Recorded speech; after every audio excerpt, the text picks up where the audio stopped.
On a brutally hot night in Fenton, Missouri, St. Louis FC knows that they've got to get their offense as hot as the turf is here at Worldwide Technology Soccer Park. Hello again, everybody. I'm Bob Ramsey alongside my partner, Bill McDermott.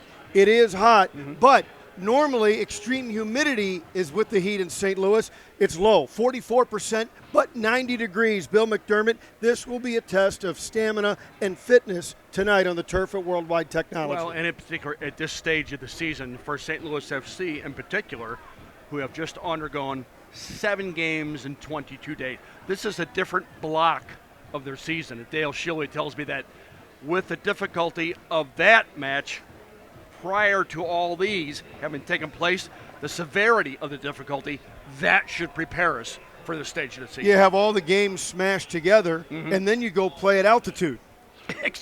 In your very last game. And you start those 7 games in 22 days by playing Louisville, who are high atop the Eastern Conference and continue to be. So it was a difficult stretch for St. Louis FC. They're still in the middle of the pack. But I think that a game like tonight, you'll see, as I just mentioned, can they get through with some sort of degree of certainty after they've gotten through this very difficult stage of the season? So many games, so many days, Wednesday, Saturday, Sunday, Wednesday, training in between. And as you just pointed out, Bob, as it gets much more hotter here in St. Louis during the summer months, even though it's early June, rigorous training schedule on this same turf. It starts to take its toll on the players' bodies. This one's important as St. Louis, as you take a look at the standings, St. Louis really in a 4-way tie for 6th place as you see the top of the conference. Yeah, the Colorado Springs Switchbacks, coached by local player from Illinois, Steve Tritchu, really doing well. Well, since we last spoke, the Vancouver Whitecaps have lost 2 games. Los Dos, the Galaxy, they're in 3rd place. Rio Grande, an expansion team, and there, as always, is the Sacramento Republic. So for St. Louis to win tonight to get 3 points, they can launch themselves back into the upper part of the Western Conference. Yeah, if they can get 3 points tonight, as I said, tied with 4 other teams for 6th place, to jump ahead of them, get back into the top tier, serve notice, and they need to do that tonight. They need to get on the board. Especially here at their home venue. We talk about that all the time. You have to be convincing when you're playing at home. You have to win, but you also have to entertain. Now, those might be two difficult things to accomplish in the heat of this particular day. Now, there may and most probably will be water breaks at approximately the 30th and a 75th minute. The 4th official's job, if it is indeed above 82 degrees, which it almost certainly 90 right is. now. It's 90 right now. He has to do the measuring at the center circle immediately after the warm-ups and then prior to the kickoff in the first half and the second half. So you will indeed see water breaks, erring on a side of caution for the players and the referee. Yeah, and not to belabor the point of the weather, but for anybody who's been in St. Louis and certainly athletes who have played here, normally the killer is the humidity that goes with the heat. The humidity is down significantly, and so that may make it palatable. That's really unusual, Bob, because normally in St. Louis, they come hand in hand. Absolutely. They usually do. We'll talk a little bit about Sammy Ochoa and what he does and why he could ruin a home party for St. Louis. Well, let's put it this way. The thing that's most germane about Sammy Ochoa is that the visiting Tulsa Roughnecks FC have 10 goals. He scored 6 of them. Now, Dale Schilly and St. Louis FC are very wary of Ochoa up top. He'll be playing alongside of Christian Mata, who is his setup man. But they know that Ochoa is gifted anywhere in and around the penalty area, and they did a lot of things to strictly prepare for him this week. Balls played into the center circle, out of the center circle into the penalty area. Take a look at that first 11. Jake Feener gets a start in goal. Normal players starting in back for the visiting Roughnecks, with the exception of Watley, number 6. Anthony Peters steps in there. Christian Mata, he's the guy who supplies all the balls for number 9, Sammy Ochoa. Davern, an Irish player at midfield. Gary Lewis also inserted into the first 11. But some other familiar names, and in particular for St. Louis fans, he played his intercollegiate soccer at St. Louis University. Number 13, Raymond Lee. Yeah, so you take a look at what Tulsa brings, and as the aforementioned Sammy Ochoa is a guy that, he's a guy that has scored 60% of their goals. It's that simple, and you've got to make somebody else beat you. You can't let him do it. Well, Ochoa, anywhere in and around the penalty area. He's had a very experienced young career. He's only 28 years of age, perhaps getting towards the end of his prime part of his career, but he's been with the Sounders. He had 8 goals with them in 2012. He had 5 seasons in Mexico's Premier League, so he has been around. He's very experienced. Number 9, Samuel Ochoa. We'll be watching him throughout.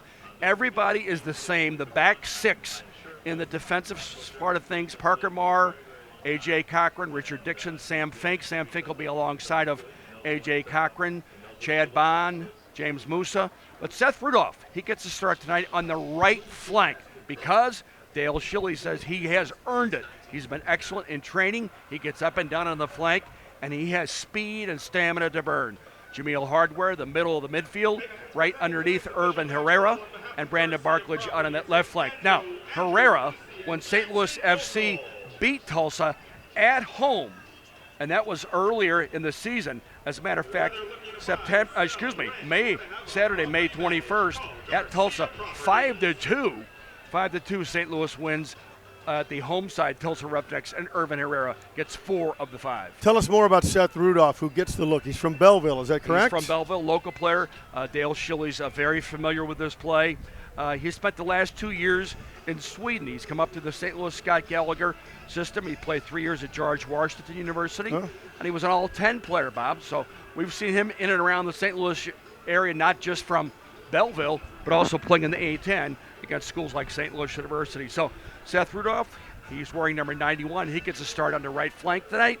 Mike Ambersley still nursing some hamstring problems. Said he's almost ready to go, but certainly not ready to play in the first 11, and he's not even dressed tonight. And Shiloh Shuma, likewise, nursing a hamstring. Still not 100% yet. Let's take a look at the goalie comparison tonight. Well, Mark Pace for St. Louis has really been playing solidly all year long. A very stingy 1.4 goals against average. He's played in 10 games.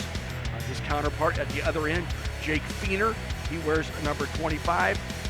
This is just his 6th game. He's played in 5 games so far. 2.6 goals against average. But some veteran goalkeepers in this league, and these are 2 of the better ones that we've had a chance to watch here at Worldwide Technology Soccer Park. So as you take a look at this matchup, it's a game you feel, it's an overused phrase, but don't you as the team, don't Dale and his athletes have to come in saying, we got to win this. This is a must-win. We got to establish it early and dominate. Well, as I said to you when we first came on the air, Bob, their season, Dale Schilly mentioned to me, that it's split into 5 blocks. This is block 3, if you will, games 13 through 18. We had a very difficult stretch with those 7 games in 22 days, but those moments should help define us as to what kind of a soccer team we are now. We should be able to take advantage of that difficult stretch. So we're going to see firsthand how they do it, especially playing a home game here. 3 points here a lot. Get the team back on track. St. Louis FC is in the midst of a 2-game losing streak. Tulsa, meanwhile, is in the midst of a 3-game losing streak. So one of the things that really differentiates this team, though, is talking about St. Louis FC and all the games they played. On May 21st, the game I just referenced, St. Louis beats Tulsa. They didn't play another game until June 4th. And for them, it doesn't get any easier leaving here. Right. They're at home next weekend against the Galaxy. And then following that, they're away that following weekend after the home game against the Galaxy out to Los Angeles to play Los Dos. So you know what St. Louis FC has to do. Let's go to X's and O's. How do they do it? What are the matchups? What are the key elements to get a win here?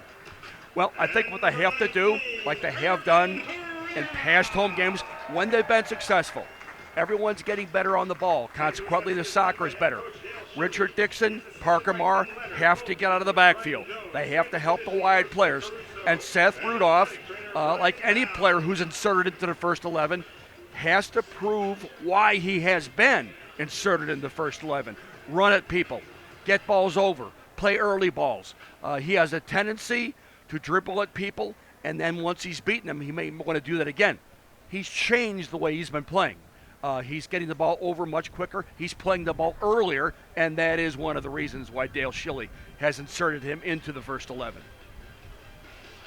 Well, as we get ready here, as the teams get ready to make their way onto the pitch. A nice crowd tonight. Doesn't look like the heat has kept many folks away. May not be a sellout, but it'll be a good crowd nonetheless. There's been good crowds here, Bob. As a matter of fact, the very first game, the home opener, way back on Saturday, April 16th, against these same Roughnecks, 5,531, a sellout. So you're looking for a crowd maybe similar to that.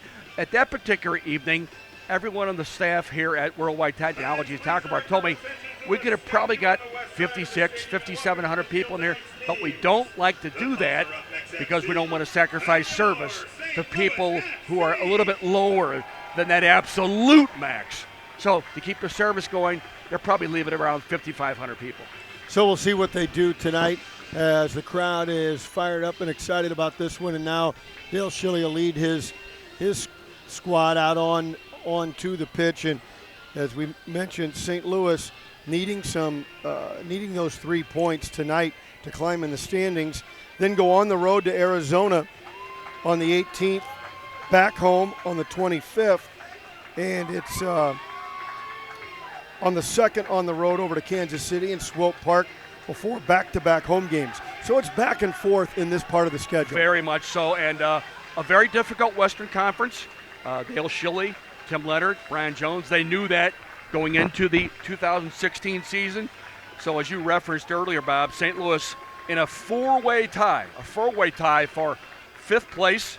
The Colorado Springs Switchbacks, Vancouver Whitecaps, they're in a 2-way tie for 1st place with 22 points, but that 4-way tie for 5th place with 16 points, Portland, OKC Energy, St. Louis FC, and the Real Monarchs. We're at Worldwide Technology Soccer Park in Fenton, Missouri, suburban St. Louis, right next to the Merrimack River, and we'll take a break. The national anthems are coming up, and we'll be back with the play-by-play right after this. St. Louis FC Soccer.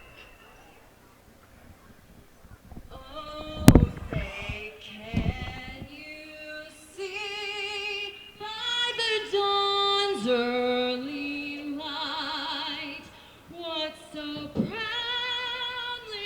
we hailed at the twilight's last gleaming, whose broad stripes and bright stars through the perilous fight o'er the ramparts we watch were so gallantly streaming, and the rocket's red glare, the bombs bursting in air, gave proof through the night that our flag was still there.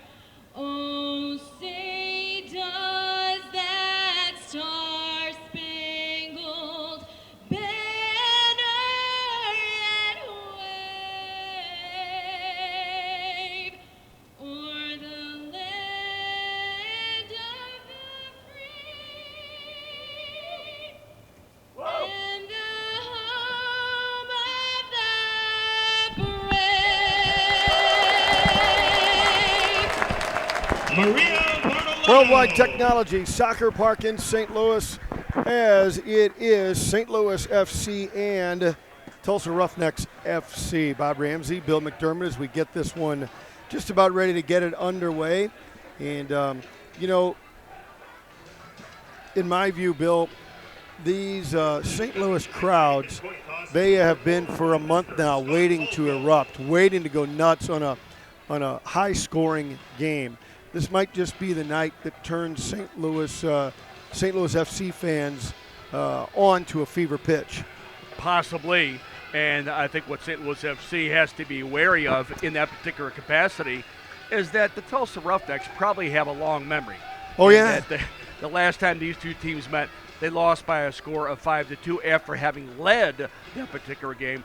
They lose by a score of 5-2. As I mentioned, Urban Herrera gets 4. Now, the 4 goals he got, the 5-2 victory, is due in large part to the fact that they were playing with 10 people, the Tulsa Roughnecks. Player got sent off early in the first half. So when you're playing at home and you get taken apart like that, and you're professionals, You got a real long memory. Bad taste. Yes. Bad taste. So we'll see how they want to break out and get this one going. And putting the heat on early, putting the pressure on early. We saw St. Louis do that at home, and playing against really in the Cup game that was here 10 days ago. The putting the pressure, controlling the ball, and not just long strikes and then Yes. Have to give the ball up and come back. Possessing it and being dangerous consistently for minutes at a time is something that appears to be developing. And those are the two key words, Bob.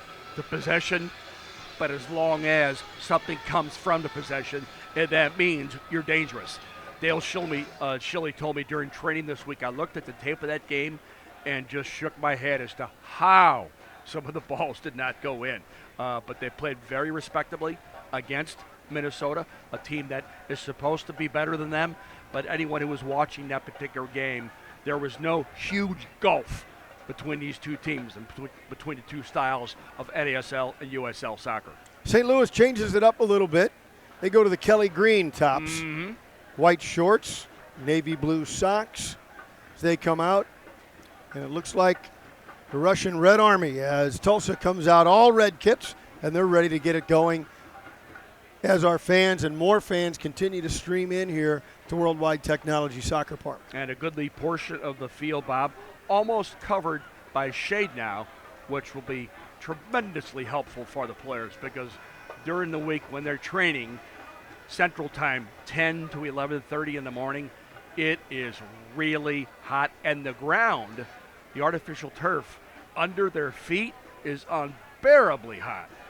So they're accustomed to the heat, but after a while, irrespective of what kind of shape you're in, no matter how young you are, this weather will take a toll on you. Jake Feener, the keeper for Tulsa. Of course, Mark Pace back in the crease. And we're just about ready to get it underway. Jameel Hardware up there with Irvin Herrera.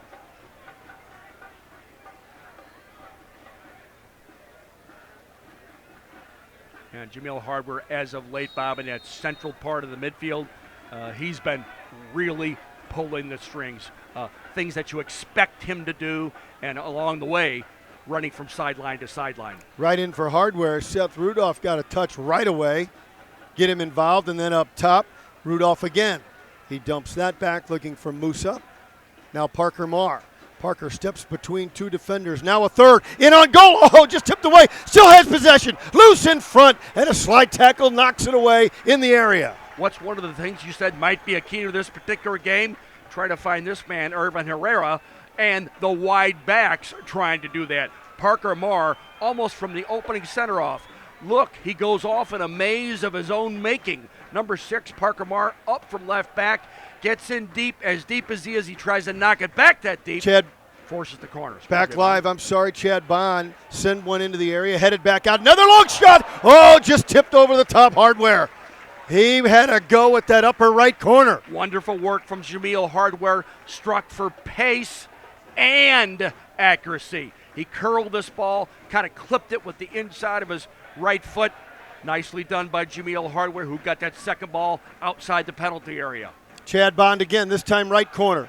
Little lower angle, tried to get one in low. It was knocked away. Hardware is there, wants to come to the right side, mishit it, and Tulsa will bring it back. Their first possession. Moving forward and up the left side. Mata had it for a moment. Now Villalobos lofted one in, but easy for Mark Pace, and he'll bring it out. You saw very quickly there when Tulsa broke out of the backfield. They tried to find Villalobos as quickly as possible at a wide position. They did just that. Cochran and Fink, the stalwarts in the back, along with the overlapping flank players. And A.J. Cochran, Bob, the only guy on the team. Whoa! Came way off his line and then slipped and fell. Did Feener. Now they roll one through. Hardware, sort of we missed our chance, and flip that one in there. That was almost a miscommunication between the center back and the goalkeeper, Jake Feener. And Jameel Hardware almost had the opportunity to get on the end of that. May have mishit that one a little bit. Barklage sends it back in. Herrera tried to get there. We'll set up for offside. Over and back was number 19, Irvin Herrera. Sanazaro tried to send it through, broken up. Parker Marr rolls it back. They'll give it up. Cochran and now Fink as they control it from the back. On the ground at the feet of Barklage. Tripped up, caught in a double team. Villalobos brings it out. Tried to get somebody to run onto that, but the only one that is Mark Pace. Fink and Cochran. AJ swings it left for Parker Marr. Marr drags it and then gives it back to Cochran. Not putting a lot of pressure on, so he'll take his time and survey. Now to Fink. Fink across midfield on the ground. Looking, head hardware. Now it's Dixon. Dixon and Jamil. Oh, showed it, pulled it back, sent one on. In on goal, Herrera. Tough angle shot. Oh, what a save by Feener. Loose, and he grabbed the rebound. Oh, Feener saved the day on a marvelous opportunity set up by Jamil Hardware. Great work by Jake Feener, the goalkeeper, to come off his line. But this play made possible by Jamil Hardware. Receives, turns, goes past the last defender, spins the ball. A shot, they score! Oh, while we were away, Herrera sent it in, and it's Seth Rudolph. Rudolph punches it in.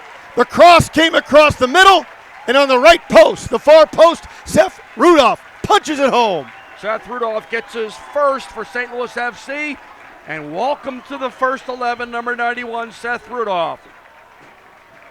St. Louis FC doing the build-up again. Irvin Herrera gets out wide this particular time, curls it in. Look at this touch at the near post into the opposite side netting from number 91, Seth Rudolph, artfully done. And you see once again Irvin Herrera, who gets out into the flank, not just at home inside the penalty area, but wide positions as well. And a nice, delicate little touch from Seth Rudolph. Very nice, unselfish play by Herrera. Very nicely done. Chased the ball down, brought it down nicely, got it across the goal mouth, and Seth Rudolph with the elegant touch into the opposite side netting. Mata got worked over by Marr, couldn't control it, and they'll get it on the sideline. 1-0 St. Louis. Well, again, it was interesting. Tulsa wanted to play it back to their keeper, but it was, I don't want to use the word lazy, but it was just an undesirable pass. Hasn't been too it was efficient soft. so far. It was Hasn't been soft. too efficient between the center backs and knocking it back to the goalkeeper, Jake Feener. Mata, and then they take a quick shot. There's a nice little setup over on the right side, but Pace is there. Mark will bring it out. Mark Pace alert to it. Good sure hands at the near post.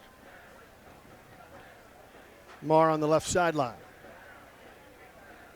Parker works it back. He's got Cochran. Now more pressure on. In the first 4 minutes or so, there was no pressure at all on the backs. Now they put a little pressure on. Battling Herrera. He's roughed up at midfield and will win that dead ball. It was Anthony Peters all over him. He's a big man. Now they bring it back the other way. Saved by Dixon. Can't control. St. Louis will get it. Good play by Barklage. Now Herrera. That was tipped away. Dixon fires it on. It looks like it's onside. Hardware knocked it down. He got run right over. Completely run over by Peters. And we play on. Jamil Hardware brings down a very difficult ball. Brings it down at his feet on the ground. Here comes the ball into the penalty area. Nicely brought down by number 7, Jamil Hardware. He's fouled by their center back, number 6, Anthony Peters, but we played on. If you want to know what kind of cleats Peters has, just look at Hardware's back after the game. It'll be imprinted there. Battle through the midfield. I wanted to swing it left. Barklage said no. Brandon says it, sends it ahead. He has Herrera. Herrera, one man to beat. Now 2. Herrera approaches the area. Cleared up, has some space. Pulled down from behind in the area. Are they going to say it's outside? Oh, Well, I don't know. it's just outside. Well, first of all, it's a yellow card. Right. This is clearly a yellow card offense as number 5, David Abidor, pulls down from behind number 19, Irvin Herrera. Good on the ball is Herrera. And a free kick will be just outside the penalty area for St. Louis FC. I don't know what the referee, Kevin Terry Jr. was watching on that particular play, but it had to be a yellow card. So now you have Herrera and Bond. Now Herrera all alone. 4-man wall. Moves in, left foot, bent it, popped over the top of the goal. Nice save by Jake Fiener on quite a bender there. Low ball coming in from Irvin Herrera, curls it around the wall, makes Jake Fiener play, gets it over the top of the crossbar. Another corner kick for St. Louis FC. Quick corner. No, we got a quick corner right here. See if they're going to go for it. Sends it right through the middle. Up top, header attempt knocked away. Boy, Bond has been quick on those corner kicks. They send it back through. Looking for an opening. No, Barklage. He's run down from behind. Now here comes on the way. Mata has a man left side. Looking for an opening. Villalobos knocked away by Dixon. So a quick counterattack attempt off that corner. Nicely done by Tulsa. They got into the backfield very quickly, and that's their design now. They're away from home. They got to chase the game. Villalobos, Ray Lee, back to Lobos. Sent in and cleared out. Fink was there. Picked up by Abador. Tried to find a man, but Chad Bond broke it up. Herrera, the man on his back, took a shot to the back of his head, shakes it off. Abador back with Peters. Peters in that center back position, Bob. The normal center back, Matt Watley, not in the first 11 tonight. He's played a lot of soccer for Tulsa, number 4, Matt Watley. Cochran will bring it out. We're in the 10th minute. It already had tons of action on both ends. Pace has made a couple of saves already, and Fiener has been tested. Been beaten once, but St. Louis has been all over him. Up the sideline. Peters is there, back over his shoulder and into the stands. So 1-0 early on some nice work between Irvin Herrera and Seth Rudolph. Seth Rudolph gets his first goal for St. Louis FC. Dale Shilley, the genius. Yes, sir. He can accept that now, can he? Puts him in the first 11 because he's been doing well at training. He's changed the way he plays. He's playing the ball earlier, gets the ball off his feet quicker. He gets rewarded with the first 11 appearance. Cochran and Marr. Marr on the left side. Parker back through the middle, wanted hardware. Peters read that one, came over the top and broke it up. Now through the middle, looking to steal him back, and he does is Chad Bond. Chad Bond with the side of his foot for Herrera, knocked away. Bond gets it back. Got knocked down, got right back up again. Herrera from Barklage beats one man, tries a left-footed shot, bent it, diving for it was Jake Fiener. I think that would have been wide, but a nice attempt. Good work by Irvin Herrera in a tight space. Nice by Richard Dixon to join. Brandon Barklage also getting involved, and that's what Dale Shilley is trying to do during training, Bob, getting the wide midfielder and the wide back on the same page together so that they can work nicely, breaking the line, getting the ball forward. Ochoa had it for a moment. He was well marked, and it was taken away. Now they'll send it back to their defense. Come up the left side. Raymond Lee. Try to get it to the left side. He does, lost out of play. Knocked away by Dixon. It'd be the throw-in for Tulsa. Good attempted build-up right there for Tulsa, but nice defense by Richard Dixon. Just don't let him turn anywhere close to the penalty area. Abador and Peters now. Peters at the center circle. Swings it right for Senazero.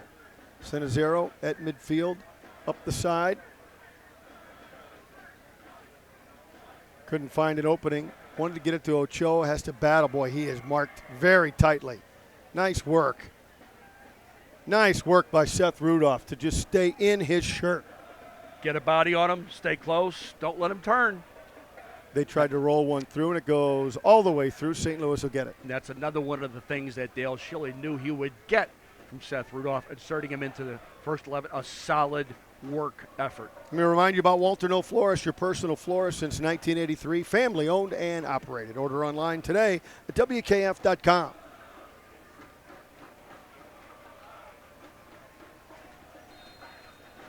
As we're into the 13th minute, 1-0 St. Louis. Mark Pace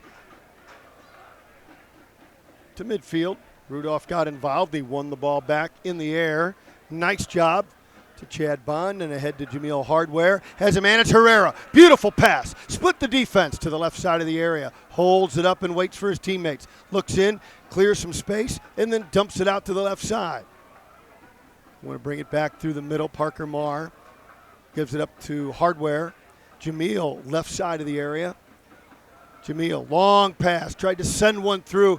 He wanted Musa to run under that, but they couldn't connect. You saw James Musa making that run from a deep position, and after keeping it out on the left flank, saw the run by Musa, thought he could find him. Nicely thought out. St. Louis-based Worldwide Technology recognized as one of the 100 best places to work 5 years in a row. Worldwide Technology. So that back six, Bob, it's been pretty solid. It's been pretty much the same all year long. Dixon and Parker Marr, the wide backs. Fink and A.J. Cochran at center backs. Chad Bond, James Musa, the holding midfielders. In the midfield, Raymond Lee, and that one was knocked away.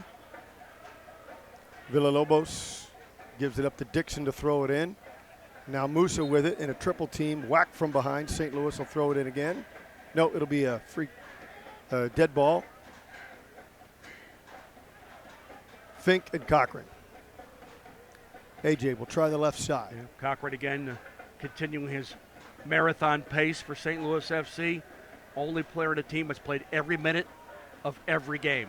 Parker Marr, a long run up the sideline like a tightrope walker. Finally gave it up with about 20 yards to go.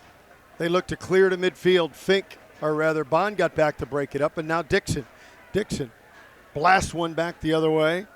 Now headed into the midfield.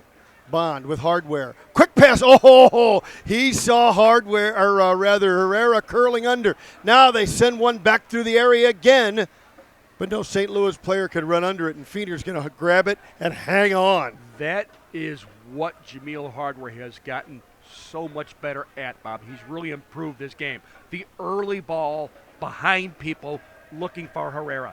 Now, Herrera contributes to that because he's always looking to make that run. Tulsa trying to get something going on the offensive end. Ochoa drops it back. There with Dvorin. All the way back. Abador.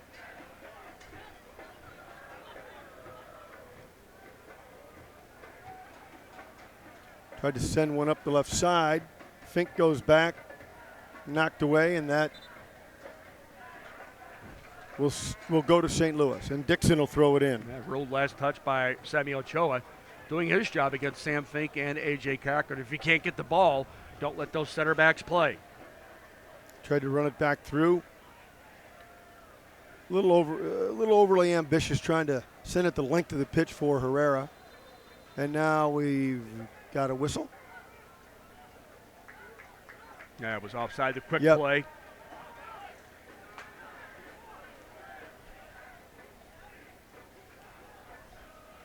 Stolen away in the midfield.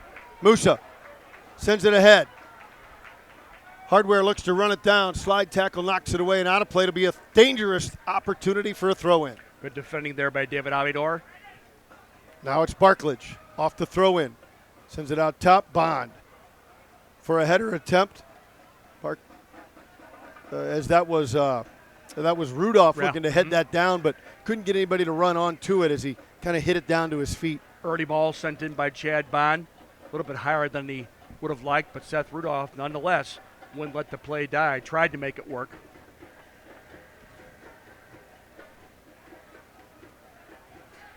Feener to midfield.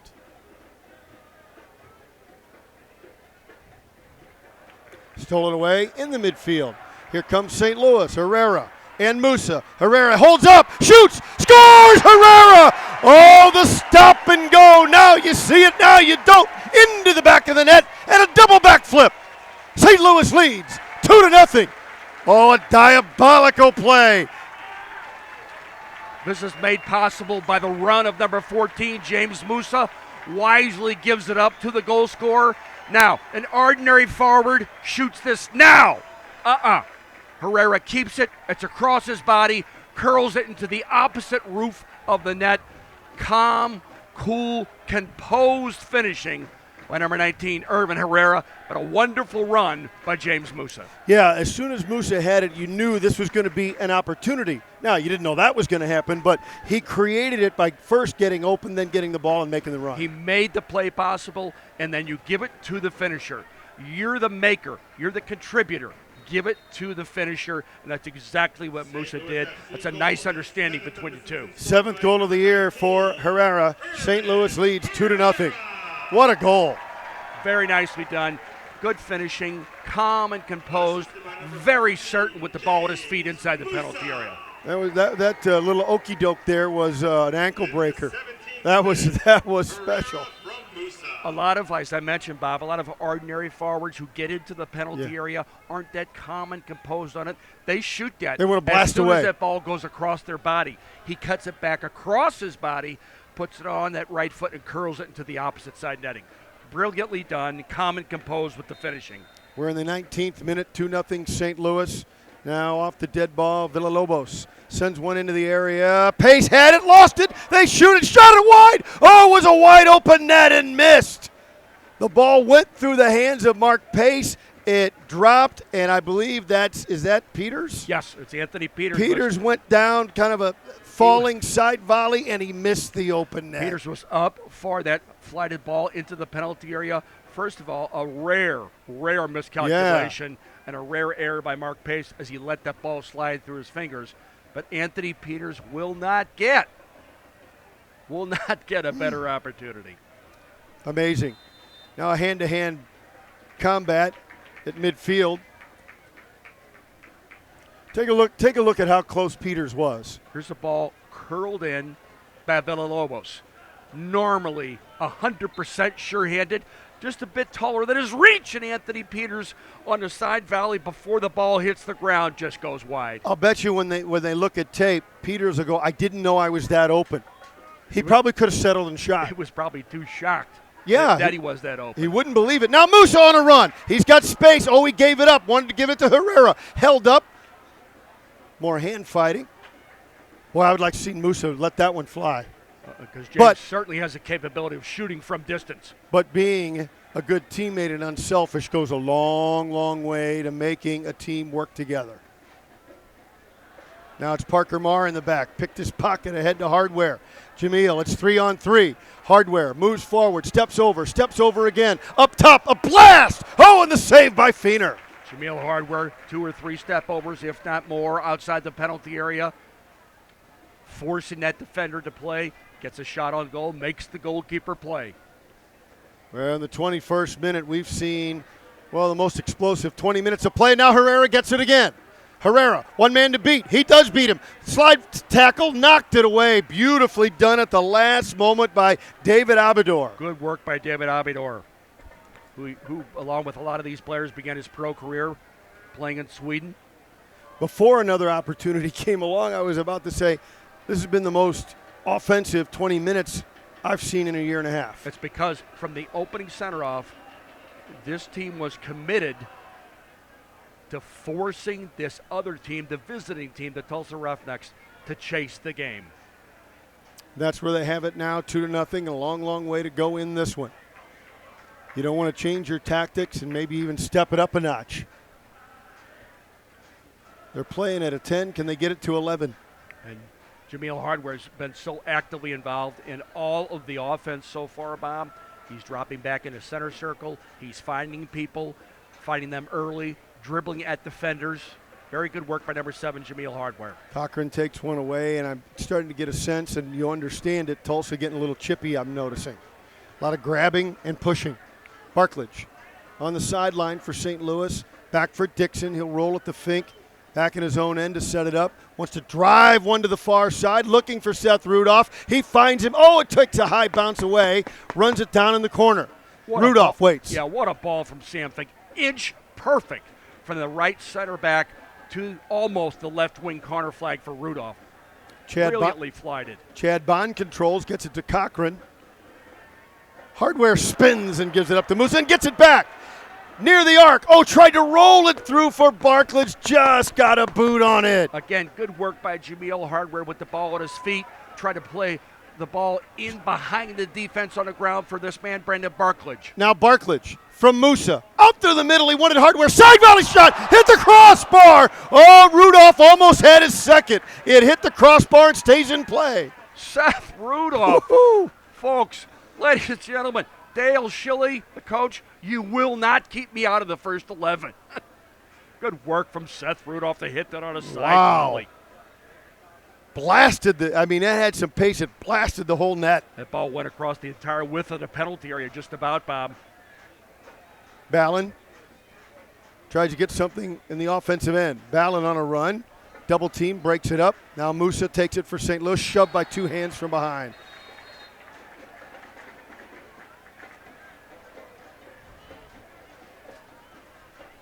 Take a look at Seth Rudolph. St. Louis FC continues to attack across the penalty area, bounces once, twice. Then on that blast, Seth Rudolph hits the face of the crossbar. Good work by Brandon Barklage. As deep as he was, that's how deep he knocked it back. When it bounces once, twice, three times across the penalty area, it's going to be trouble for the defense. And Seth Rudolph ran onto it and hit it first time. Pace drives the ball. Broken up with Dixon.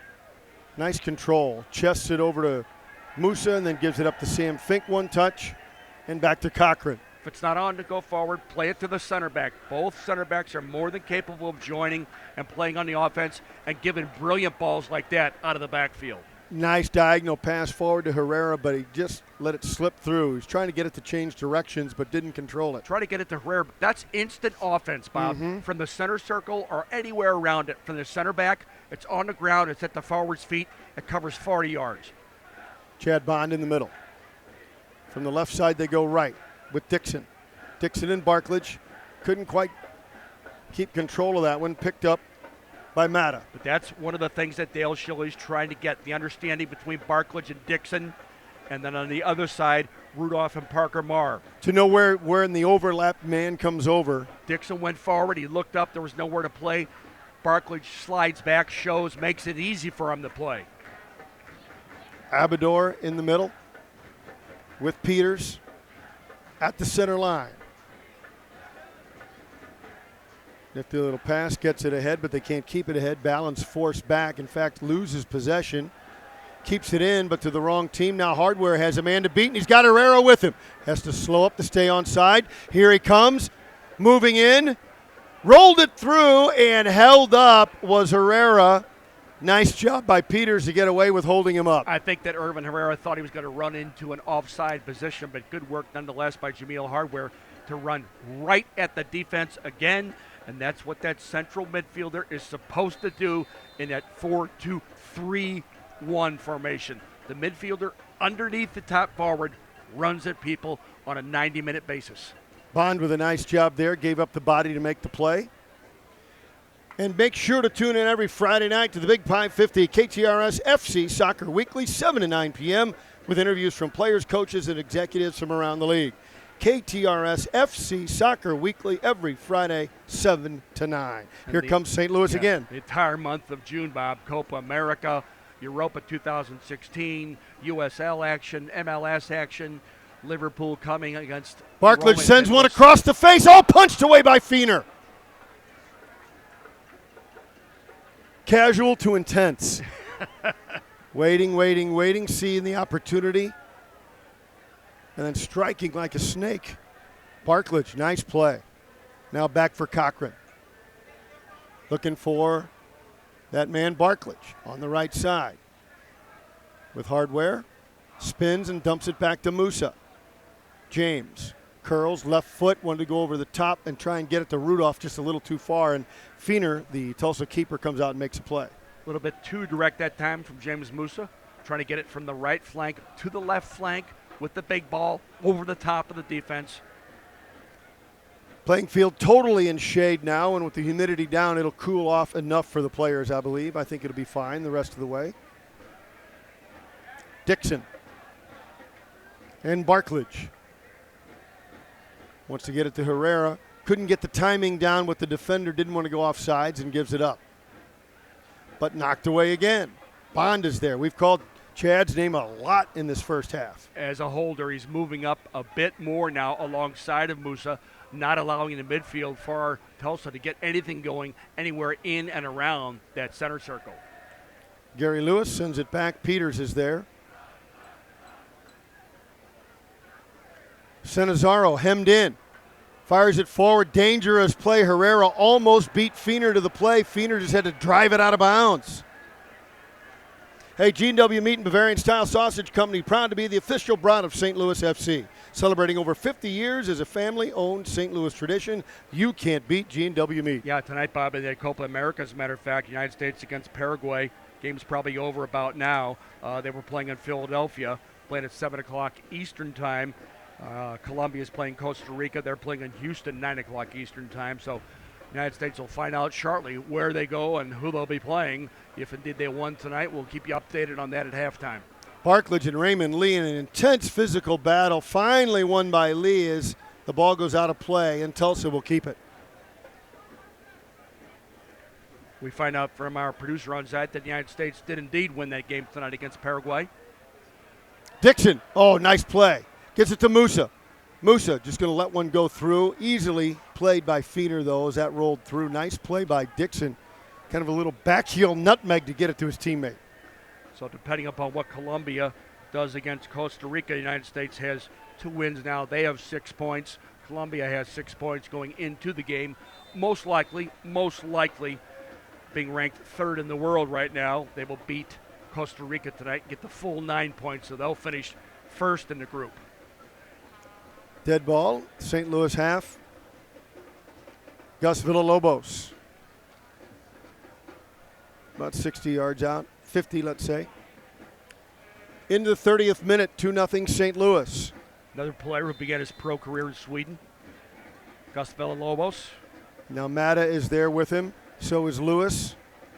Fairly new player, just signed the 11th of May for Tulsa. Villalobos sent one to the right side. Try to settle it down, couldn't. Sam Fink comes out of the scrum and has it up the left side. His long pass to clear it was broken up, and Tulsa will come back. Into the area, far side, have a man, tried to pluck it out of the air. Nice effort, but up to the task was Mark Pace taking it from Christian Mata. Christian Mata at that opposite post. Tried to hit that first time, nicely engineered by Tulsa. From the right midfield area all the way over to the opposite post, finding the isolated Christian Mata. Hardware and Marr with Musa. Wants to go up the left sideline for Seth Rudolph. Rudolph beats his man on a dead run, punches it ahead into the area, sets it down low. Oh, he tried to get it across for Herrera. I think it was bouncing too much for the shot. He couldn't quite get his foot on the end of that. Number 19, Urban Herrera, but good running alongside of the flank player, Seth Rudolph. Runs onto it, nods it down into his path with the continued stamina and pace. Lays it off square. Nice defending by number 5, David Abidor. Chad Bond, left corner for the corner kick. These have been quick and dangerous here in the early going. Chad Bond, who played for this visiting club last year. Curled right through the area. Header attempt knocked away. Good punch away by Fiener. Now look to settle outside the area. Quick side volley over the top of the crossbar. What a shot by A.J. Cochran. A.J. Cochran gets that second ball, and Jake Fiener says, how many more shots are going to be incoming? Rudolph, who's been running on that left flank. Cochran up for the corner kicks. Now Bond will get this one out of the right corner. Yeah, Chad Bond, who played last year for Wales, played in 22 games for them, had 8 assists, so that's his strong point. He played for Sacramento in 2014, Bob, when they were champions of this league. Bond tried the near side. He got it back and tried to angle in for a header. Musa snapped one off, but it went wide. He's frustrated. He thought he had a shot at it. Nice he work. did. Nice work again by Chad Bond, curled into the penalty area. Waiting for that cross. Herrera, Musa, a little bit deeper still up from the corner kick play where Sam Fink and A.J. Cochran, the dual center backs. St. Louis-based Worldwide Technology is a proud supporter of the St. Louis FC and soccer in St. Louis. Worldwide Technology understands that with the right culture and teamwork, great things can happen. Peters misplayed it a bit, touches it back to his keeper Fiener under a little bit of duress, so we'll send it to midfield. Headed down, curling back. Villalobos had a touch but couldn't get it there. Now St. Louis taken away. Here comes Rudolph again. In on goal, tough angle, and he couldn't quite corral it. Again, the pace from Seth Rudolph, and that is exactly what you want from Wow. a flank player. Get it wide to the wide midfielder and have him dribble and beat people. They don't have any tape of him, and this must be a nightmare. Hey, just take the scouting report and just tear it in shreds and throw it in the air. Who is this guy? Who's this new guy in the first 11? Seth Rudolph. Mm-hmm. All I know is I don't want to chase him around for 90 minutes. Get one of the younger guys in here. Rudolph had a piece of it to break it up. Now Musa, little sliding play to tackle to take it away. Dvorin, though, was able to control for Tulsa. Swings it left. He's got Matta. Matta wants to give it up there for Raymond Lee. Back. Oh, a nice little give and go. Lee had some space, but closed by Dixon. Sent into the middle, broken up by Fink, but recovered again by Lee. Near the area, up top, headed high in the air, into the penalty area. Bodies fly. Gets a little testy, but it's cleared out nicely. Dixon sends it ahead to Jameel Hardware. Tried to get it to Herrera, but it was broken up by Peters. And that one was at the center circle, Bob. Yep. Another early ball from Hardware from a much deeper position, and Herrera would have been on there. He was flat level with that last defender, Anthony Peters. Ochoa just a moment ago with a rare touch. St. Louis has played freeze out with him. They're not going to let him touch it. Well, Dale Shilley, as I mentioned, during the middle of the week, they were sending balls into the penalty area, anywhere at the tip of the penalty area arc, sending balls into players like A.J. Cochran and Sam Fink, with forwards standing right in front of them, knowing that we couldn't allow Ochoa to turn anywhere close to the penalty area, either with an early headed clearance, the early clearance, or above all, not allowing to receive and turn. Fink and Cochran for St. Louis with Parker Marr up the left side. Musa comes back to get it, back to Parker. Goes to Cochran. Good work there by Musa. Seems simple, but he goes out, finds Parker Marr, makes it easier for him to play. You break the line that way. Tricky little backheel pass from Barklage to Dixon. Now Bond is under duress. They want to attack Dixon. He stumbled. May have rolled his ankle a little bit, recovers, but so does Tulsa. They bring it back with Matta. He swings it to the left side. He's got Ochoa, a rare touch. Ochoa with the ball at his feet, then has to give it up. Bond was all over him. Now back through the middle. That's broken up. It's Hardware pushed down from behind. They play on. Lewis curls back and gives it to Lee. Now he wants Dvorin. That's taken away. Here comes St. Louis. Nifty play. Dixon sends it ahead. Had an angle, but that angle was read by Abador. So Dixon says, well, I'll take it right back and let's try again. Up the right sideline. Gets it back. Herrera has his man Hardware. Spins on his man at the arc. Looks in. Double move. Gives it to Herrera. Just outside the penalty area. Chips it left side. Looks for an opening. They look to settle. It's Rudolph. He's curled back out to the corner. The defense recovers. Now a shot through the middle by Parker Marr is broken up as it curled away from the goal. And back to Cochran. The offensive side of the center line, but couldn't control it, and Tulsa recovers. They send it back in deep and let it roll harmlessly to Mark Pace.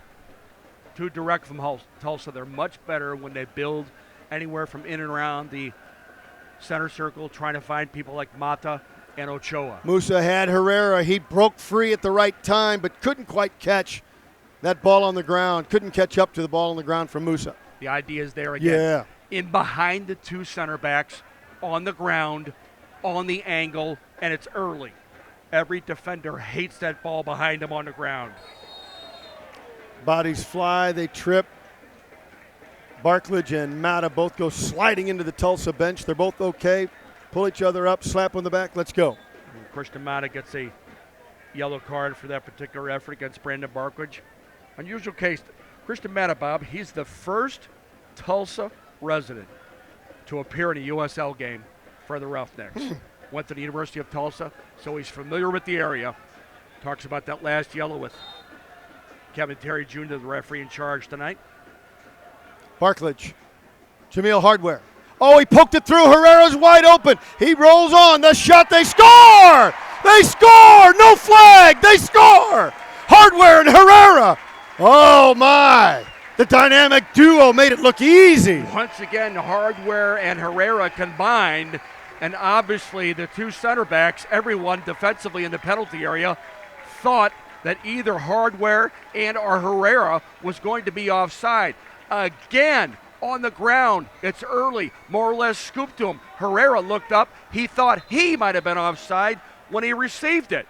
But the Such man, was not the case. The far side back was the one that was deep enough to create the onside play. Everybody else was pushed up yeah. except him. So Jameel Hardware combining very nicely with Herrera, but again, it's Hardware who makes the play because he gets the ball, head up immediately, dribbles at defenders. Wow, 3-0 St. Louis here in the 39th minute. Tulsa in the offensive end looking to get on the board. Sent one through the middle, knocked out of there by Parker Marr. Jameel Hardware with the goal, his second goal of the year. Unassisted in the 38th minute. It may have been technically unassisted, but the fact that By the mere presence of Herrera, it was assisted. now here comes Hardware again. Tried to send one through. Fans want a handball and a late whistle. They'll get it.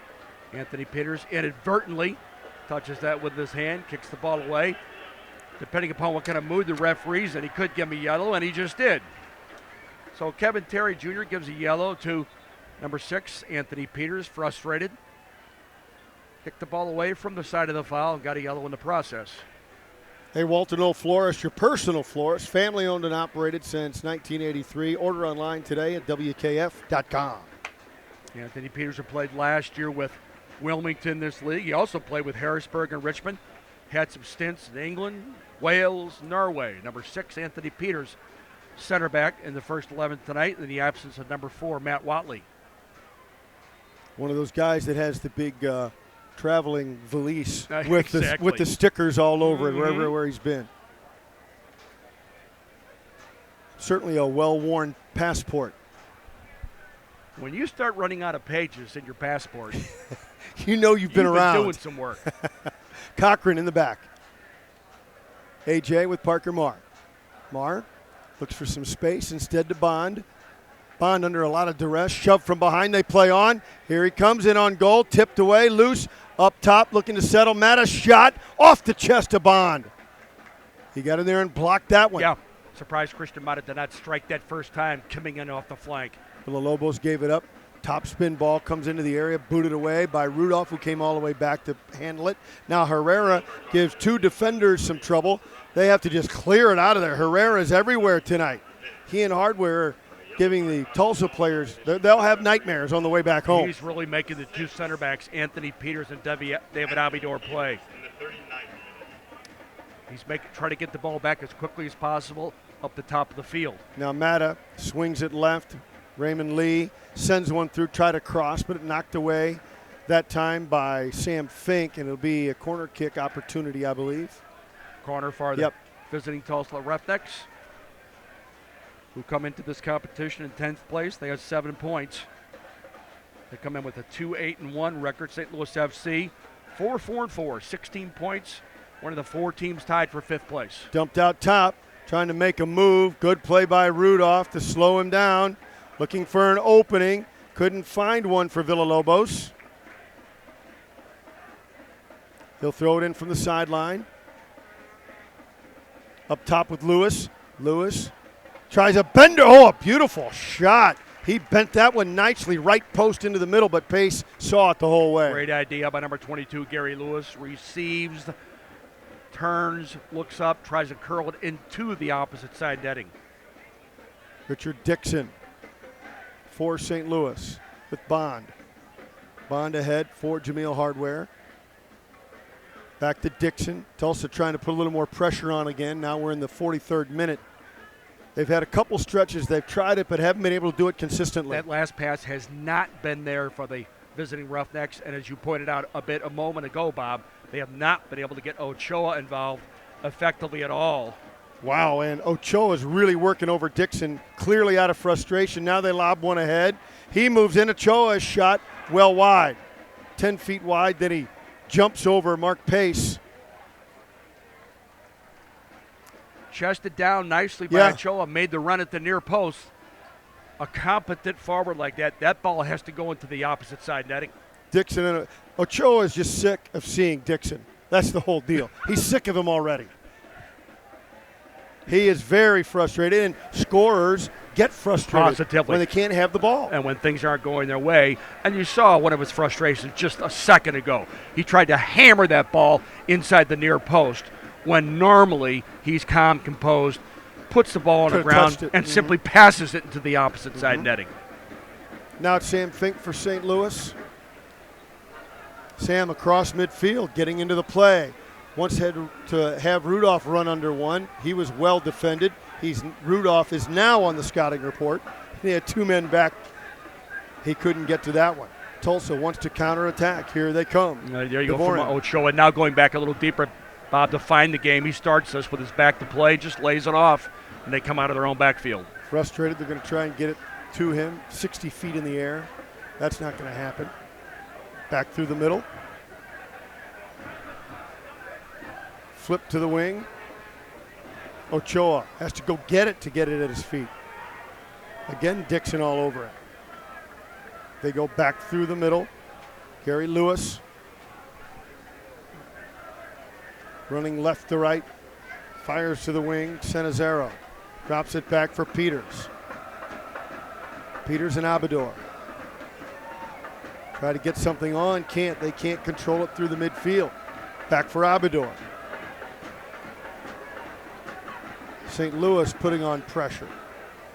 And Rudolph takes it away. Seth is having quite a half of soccer here tonight in St. Louis. Again, Bob, that last pass, trying to get something through on an angle to somebody getting forward, just wasn't there. And when they knocked it back, Dale Shilley and I talk about that all the time. When you knock it back continually, you're forced to face the same 10 people all over again. Every time you knock it back, they can get in shape. And they get a little deeper. They find their positioning, and they get back very simply. St. Louis recovers through the middle. Musa, who's had a marvelous first half, with Cochran.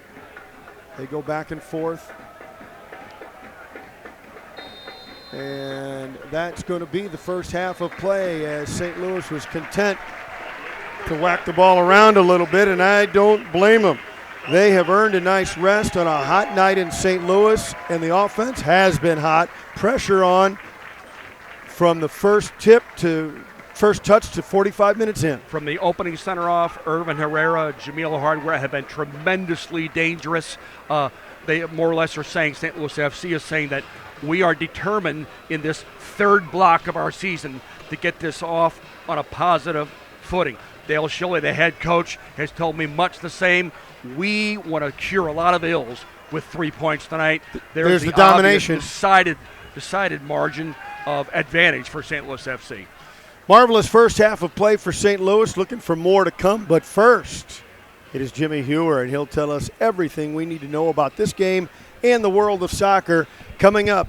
We'll be right back on the Big 550 KTRS.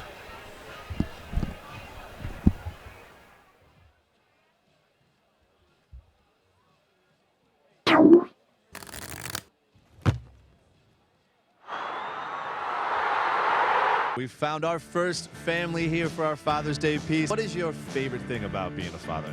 Just spending the time with the girls, watching them grow. What do you want to be doing on Father's Day? Sitting at home with my girls. We got another family at our tailgate. Introduce yourselves. Hi, I'm Kara. I'm Robert. And Roberts, what is your favorite thing about being a father? Introducing my son to all new things, including St. Louis FC soccer games. And what do you hope to be doing come Father's Day? Probably just relaxing with the family and maybe having an ice cold frosty one. And Kara, what is your favorite thing about Robert as a husband? What makes him such a good father? I love watching him play with our kids, and seeing how much he loves our kids makes me love him even more. We found another family. Introduce yourselves for us. What's your name? I'm Christopher Hastings. I'm Annie Hastings. Jeff Hastings. And kids, what is your favorite thing about your dad? He's loving. He's a soccer player. What is the best thing about being a dad to you? Being able to coach them and sharing the passion of the soccer game with these guys. So when they grow up, they can pass it on to their kids as well. Happy Father's Day! What's your name? Craig Bosler. And I'm Colin Bosler. And Colin, what is your favorite thing about your dad? My favorite thing about my dad is he's at every single one of my soccer games and supporting me. What is the best thing to you about being a dad? Oh, just watching your kids grow up, seeing everything about them, kind of reliving your own life through them, watching everything that they do, the good and the bad, and learning from it, knowing that you just stay an arm's length away, let them live their life, and just have a good time doing it. I'm gonna get a little cheesy here. You tell your dad Happy Father's Day for us. Happy Father's Day, Dad. Thanks, son. We got another family here. Introduce yourselves. What's your names? I'm Victoria. I'm Brad. Hey, Victoria and Brad, who do you have with you here? This is Alessandra. We call her Allie. Hi, Allie. All right, so what makes for a good father, in your opinion? Lots of patience. He's the fun one in the family. I've got to kind of have the hard hand, and then when it comes to Daddy, she's just a softie for him. She just sees him and she melts. And what is your favorite thing about being a father? My favorite thing about being a father truly is just seeing her grow up. You know, I know that we always envision, kind of what it's going to be like, but I can tell you what, it's when you first start off, you're not really sure, but then, once it happens, it's just a miracle. And you just, every day, I realize that more and more. Yeah, that's awesome. It sounds like she's got a good set of parents. So on Father's Day, what do you want to be doing? Probably spending time with her. Maybe get out early in the morning before she wakes up and go play some golf with Grandpa. But mainly just spend time with her and enjoy her. Yeah. Awesome. Well, do you want to give him a quick Happy Father's Day? Happy Father's Day, love. so To much. 2 years with her. Thank you.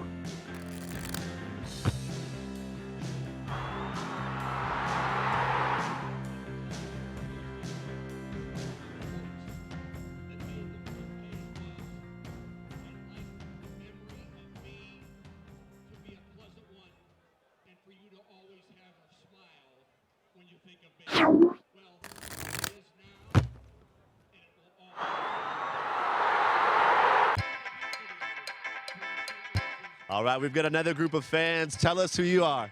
We're the Bond Squad. And we're going around asking everybody who their favorite player is, and I've got a feeling I know who your favorite new player is. Oh, yeah, Chad Bond, number 8, all the way. He's the cat. Why do you guys like Chad Bond? For us, he came in, he was really exciting. He was a big midfield guy with Tulsa last year, so we're really excited to have him here, and it was just kind of like we wanted to make him feel welcome, so that was a big part of it. Who else are you rooting for on the pitch tonight? Brandon Barklage and Mark Pace is always fun. Those two are always coming up and talking to people at the meet and greets, which is great to see him connecting with the fans. Who's your favorite player for St. Louis FC? Vince Cicerelli. And why do you like Vince so much? He's for his first year, his rookie year, I guess he's just been, he came up big for us already once, so he's coming on strong as a sub a couple times, so just, you gotta like him. We've got one of our younger St. Louis FC fans. Introduce yourself for us, bud. Jacob Hicks. And Jacob, who is your favorite St. Louis FC player? Parker Marr. Why do you like Parker so much? Because he'll beat a guy, but then he'll draw defenders to him, and then he'll lay it off to the open man. And I assume that's exactly how you play as well, right? Yeah. We've got some more young St. Louis FC fans. Who is your favorite St. Louis FC player? Patrick Duty. Why do you like Patrick Duty so much? He's cool. I don't know what more you can ask for. I mean, he's a nice guy. He's a good player. I am in agreement with him here. Who is your favorite St. Louis FC player? Patrick Duty. Why do you like Duty so much? He just gets on the ball, And I assume you're probably part of the Duty crew. You follow them on Twitter at least? Oh, I actually do not, so... We'll cut that part out. We won't let them know. We won't let them know where you're parked, where you're hanging out tonight. Don't worry about it, man. We got another few fans here. Introduce yourself for us. Hi, I'm Ryan. I'm a season ticket holder. And Ryan, you have a favorite new player with St. Louis FC. Who is it? Yeah, I'm gonna probably say Cicerelli. He was pretty clutch in the beginning of the season. Kind of got us to where we are right now. So we're competing for the tops of the West right now. Probably because of good chunk of that's because of him. So. All right, we're inside Worldwide Technology Soccer Park now with a few more fans. Who is your favorite player? I'm a goalkeeper fan, so I just love watching them guys. We sit kind of down near the end, so we get to see him for at least half. So Mark Pace has had a great season so far, and we're looking forward to lots more. That's what I like to hear.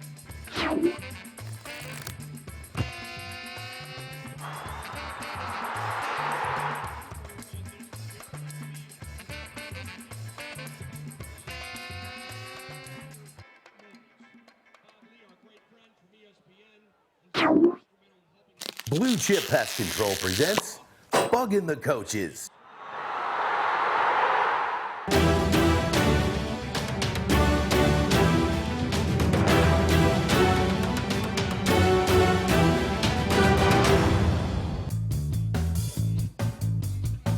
Tough few weeks for everybody. You know, a lot of games in a short period of time, and every time we turned around, we play a game, recover, do a little bit of preparation, and play another game. So it was tough to get into a routine of training and trying to put new things into play and to establish or reestablish where we were and where we were going. Now the season has opened up. We're back to 1 game a week. We get back into training and start refocusing on league play and developing a style and continuing with the improvement. It'll be the 3rd time in a short stint, and they've had some tough times, but could be some player movement going on down there that we're hearing about. So I'm sure that Coach Irving will have them very well prepared, and he will not rest on poor performance. So they will give us everything that we could want. I'm sure of it. Coach Irving's been in this league for a very, very long time, and he's been in it because he's good. And he knows what it should look like. So it's going to be a tough game. Blue Chip Pest Control, protecting homes and businesses since 1959.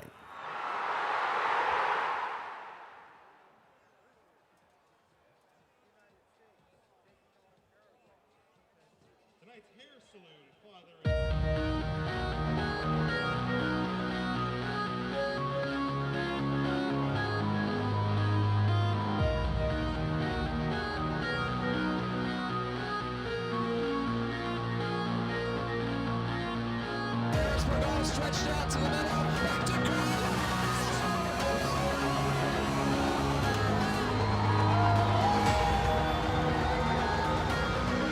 Broke it up. There's a shot. They score! They score!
FC. And Erwin Herrera gets it going. Little cross into the depth of the penalty area. And in his first start for St. Louis FC, number 91, Seth Rudolph just redirects it into the opposite side netting. Beautifully done. James Musa wins a tackle near the center circle. Goes right at the defense. He eludes 1, 2, 3 defenders. Plays a ball on the ground into the penalty area. And look at this calm, composed finishing as Erwin Herrera makes David Abidor go the other way. That makes it 2-0 for St. Louis FC as they continue to put their offensive stamp on this game. Tulsa FC, the visitors, they got into the flow of the action. Just a moment after that, Mark Pace, normally extremely reliable, lets one slide through his fingers on Anthony Peters with that side volley just wide of the near post. St. Louis FC wasn't finished. Look at this ball on the ground from Barklage. Jameel Hardware receives, turns, looks up. 1, 2, 3, 4 defenders. Scoops it over that last defender. Herrera lets it run for number 7, Jameel Hardware. Herrera looked up, thought he might have been offside. Stayed away from the play so that Hardware can run onto it. But dejected Jake Feener in the background there goes to dig it out of the back of the net. That was the third. Here's Peters inside the penalty area, or close to it, and tries to put it to that opposite side netting, but Mark Pace was alert this particular time. 3-0 at halftime in St. Louis FC's favor, and I think you saw why. Some brilliant offense from the home side. Glad you're back with us at Worldwide Technology Soccer Park in suburban St. Louis. Right across the other side of those trees is the Merrimack River, but normally this is a humidity hot zone, but tonight, while it's still in the mid to maybe lower 80s, it's not humid and a good night for these athletes to get out and run. And St. Louis, as you said, certainly have run right at the Tulsa defenders. They really have, Bob, consistently throughout the entire first 45 minutes. The visiting Tulsa Roughnecks, when they had the opportunity, they did try to get forward. They tried to knock the ball around, find some seams, tried to break the line, whatever they could. But that last pass, it just wasn't there for them. And sometimes the balls were too direct into the penalty area. Pace could pluck them out easily. But whenever they lost the ball anywhere close to the center circle, St. Louis FC was off to the races. They were off the leash, all the offensive players, and they were going directly at goal. Would there be any reason for Dale Schilly to change anything during the halftime talk with his players? Well, as you speak of, Dale Schilly is talking now with Kentaro Takata and Chad Bond, possibly getting a feel from Chad Bond. How much longer can you go? How much longer do you want to go? Remember, we just got done with a very difficult stretch. We're going to have another game next weekend in Phoenix, and no telling when you're at Arizona United, coached by Frank Yallop, no telling how hot it might be out there. And speaking of the aforementioned Kentaro Takata, looks like he's going to be entering the game to start the second half. You out there? So hot. Saw a dog chasing a cat. They were both walking. Really? Yeah, really hot. Ladies and gentlemen, very hot. Ladies and gentlemen, the comedy stylings of Bob Ramsey. Yeah, that's it. That's all we got. That's it? That's all we got, Bill. Okay. So James Musa and Chad Bond will still continue to be the holders. Seth Rudolph remains in that first 11. Kentaro Takata, number 10, will come on for number 25, Brandon Barklage. Barklage played a very nice first half. Calm, composed on that right flank. We talked about the fact that he has been in MLS, a seasoned veteran, Barklage. Made a different living when he played for the New York Red Bulls in MLS as a right back and did quite well at that position, never having played it before. So he steps aside so Kentaro Takata can come on and begin the second half. Bill Walter, no florist, your personal florist since 1983. Family owned and operated. Order online today at WKF.com.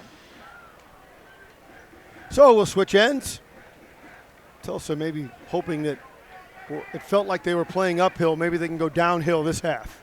Maybe there's some magic by switching ends and going to the opposite goal. There certainly was for St. Louis FC in that first half. And again, just a quick reminder that Kentaro Takata, who wears number 10 for St. Louis FC, comes on for Brandon Barklage. Sent it in immediately, and Cochran heads it back to Mark Pace. Mark at his feet, then picks it up, and he'll roll it out to Sam Fink. Sam drives one hard, hoping there's Takata, there's the fresh legs, full speed for about 40 yards, ran it down, couldn't control it, and Tulsa gets it back. Exact. There is a player who's just entered the game, Bob. A sprint from the opening center off of the second half. Quick dead ball, and Tulsa goes again.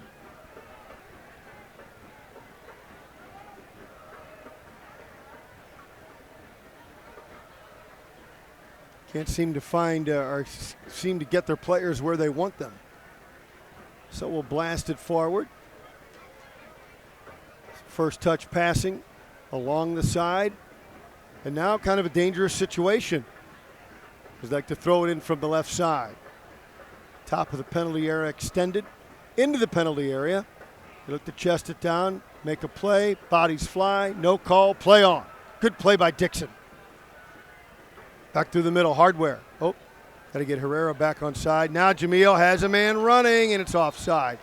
Rudolph thought that was going to come a little sooner. That was exactly the idea. Jamil Hardware again with some individual craftiness inside the center circle. Two center backs push forward. Seth Rudolph just a bit offside on that run. Dixon, direct Herrera. Midfield, turns, he's got Musa with him. He's got Rudolph with him. Rolls it in, here comes Rudolph, shot! Oh, he put it over the crossbar! Bill, he could easily have a hat trick tonight. Seth Rudolph, good running away from the ball. Who's the most important person? The person without the ball. Rudolph makes this entirely possible.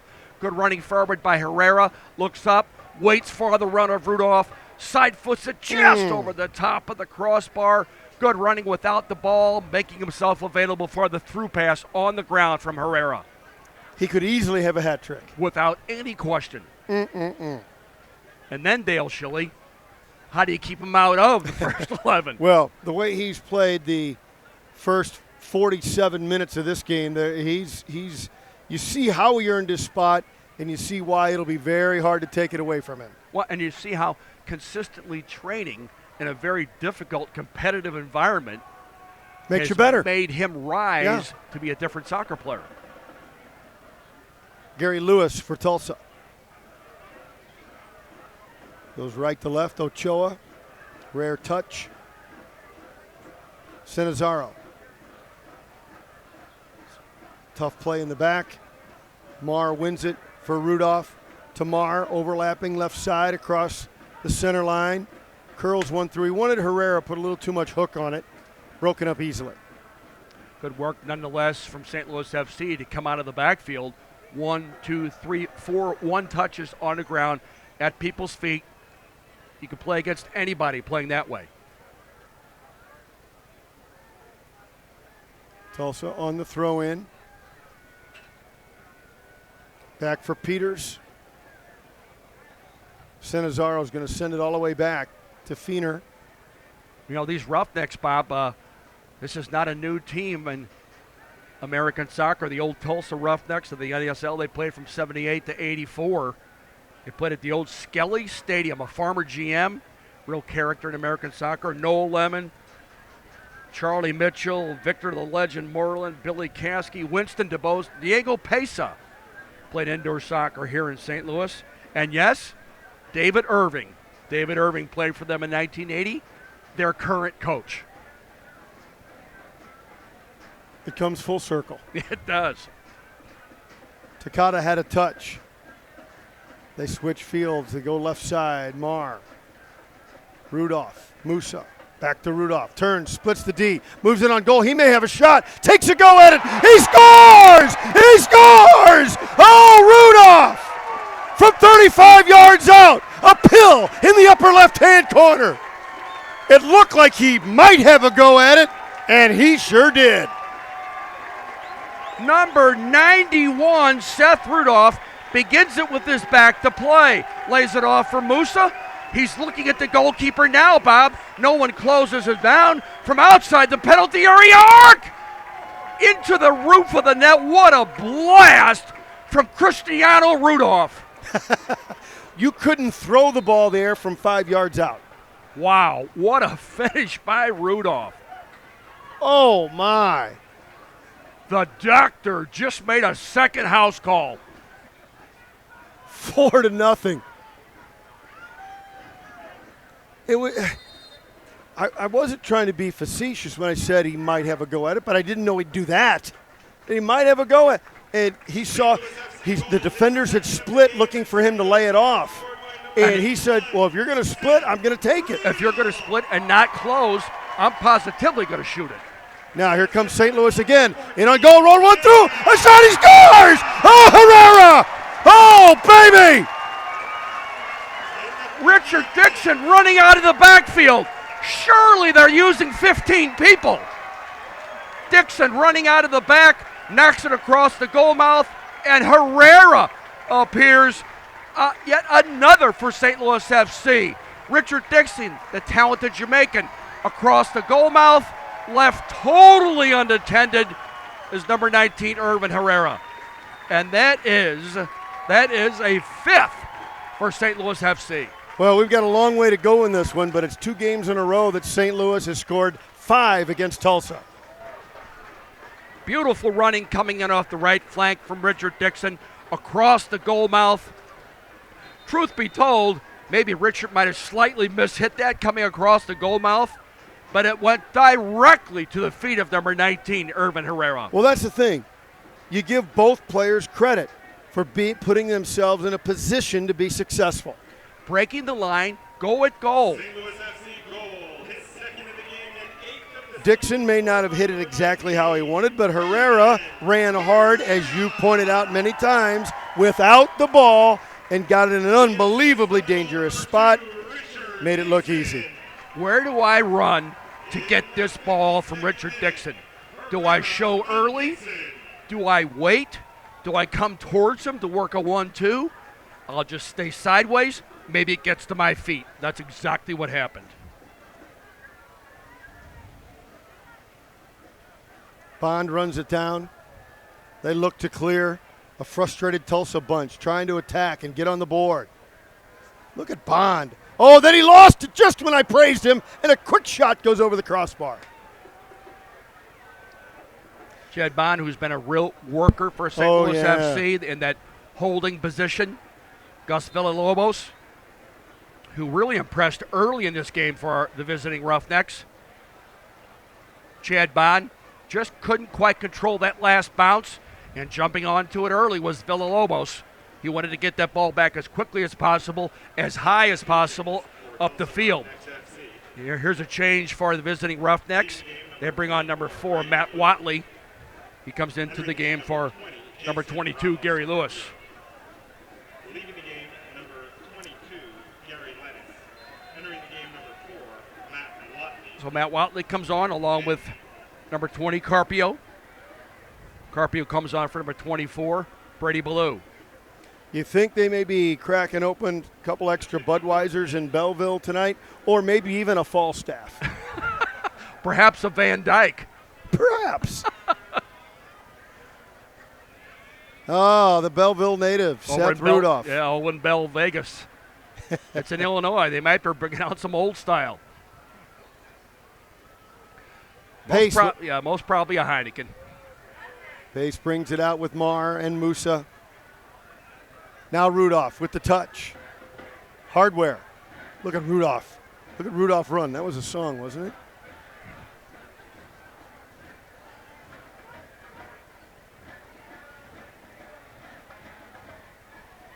Now Musa. Oh, had Marr, but just a half a step ahead. Another attempt by Jameel Hardware to play that last ball on the ground through people. He's a little bit wide on the left. He tries to play it behind the defenders through the central part of the defense on the ground. Musa back the defender, but he's whistled up for the foul. A frustrated Sammy Ochoa barking at one of the officials.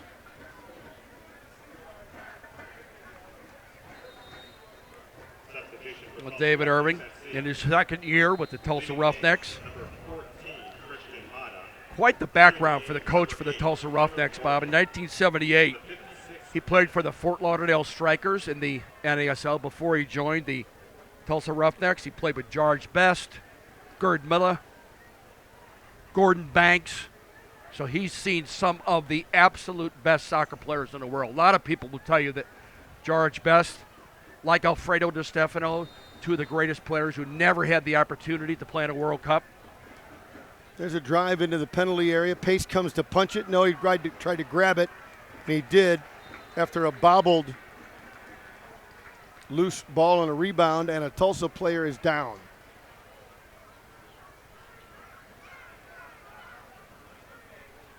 Slowly getting up. Flighted ball into the penalty area. That's Abidor. David Abidor, who's seen plenty of forwards running at him, even from either from a wide position, straight at him, or on an angle.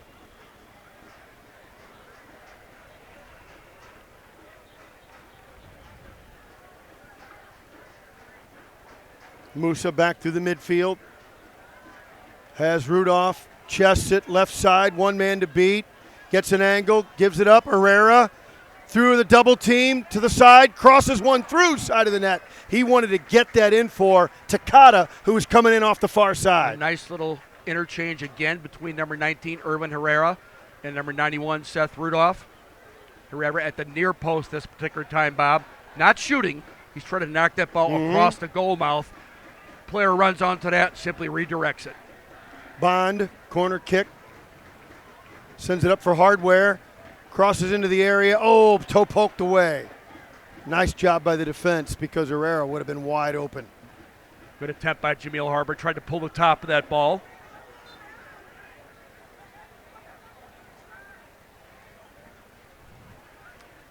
David Abidor was up into the penalty area.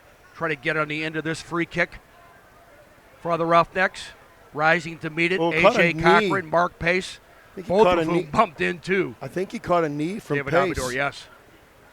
But He very well might have. A.J. Cochran and Mark Pace were way in the air. Yeah, it's quite a vertical for Mark Pace. It is.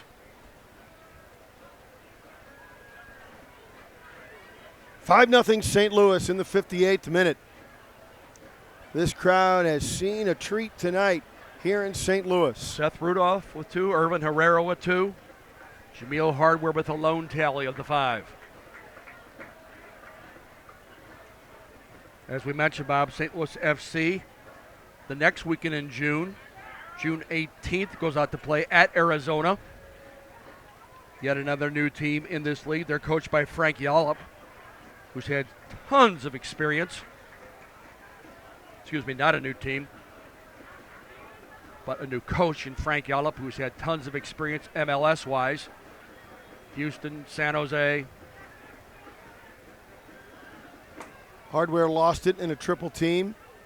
They try to get it through. Nice little one touch. Very nice, quick movement by the Roughnecks. Early on the ground, 1 and 2 touch. Cochran knocked it away. Tulsa says, well, we're still going to play. It's 5-0, but we're still going to play. They send it in for Dvorin. He's knocked off the ball. Nice play by Dixon. Richard Dixon back to help out defensively. As you well know, Bob, as we've seen in so many games, more than willing to contribute to the attack. The Jamaican, number 2, Richard Dixon, really gets forward nicely, as does the left back for St. Louis FC, Parker Marr. Fink curled on him a little bit. Gets it back for Marr. Parker up the left sideline. Has Musa. Look at him turn on the speed. Oh, nifty play. Tripped up. Quick burst of speed. He was so quick.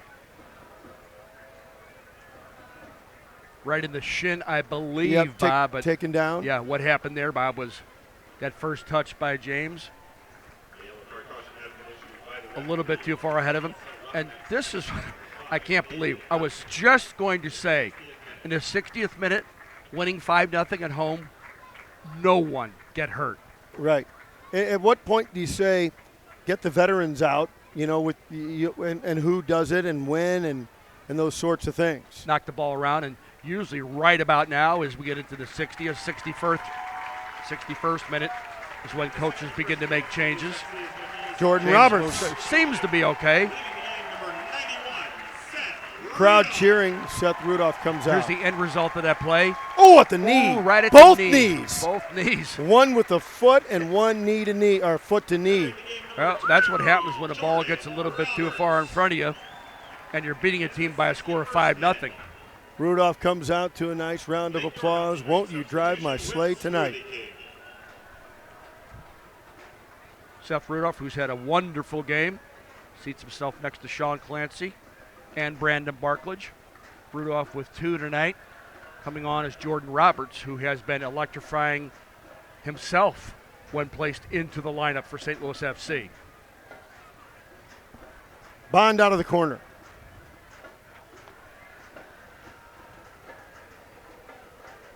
Left corner for Chad. On the kick. High, far post. Leaping high to make the plays. Jake Feener, who you say, boy, what a miserable night giving up 5. He's made some spectacular saves, but the onslaught's been too much. He's done well. The offense has been a little bit too much, and the offense has been usually a case of people getting in solo behind the last defender, or people beating 2 or 3 defenders on the dribble. Tulsa breaks up a play and now has a chance to go for it. Abidor, and they want the left side. Oh, it's a tough slide tackle by Dixon. Broke up the run. Making the run, number 8, Taylor Morgan out on that left flank. Nice defending. Good tackle in the open field by Richard Dixon. Dumped it in. Back heel, Villalobos. Tried to go back through the middle. Chip one to the right side, looking for Senazaro. He'd come forward.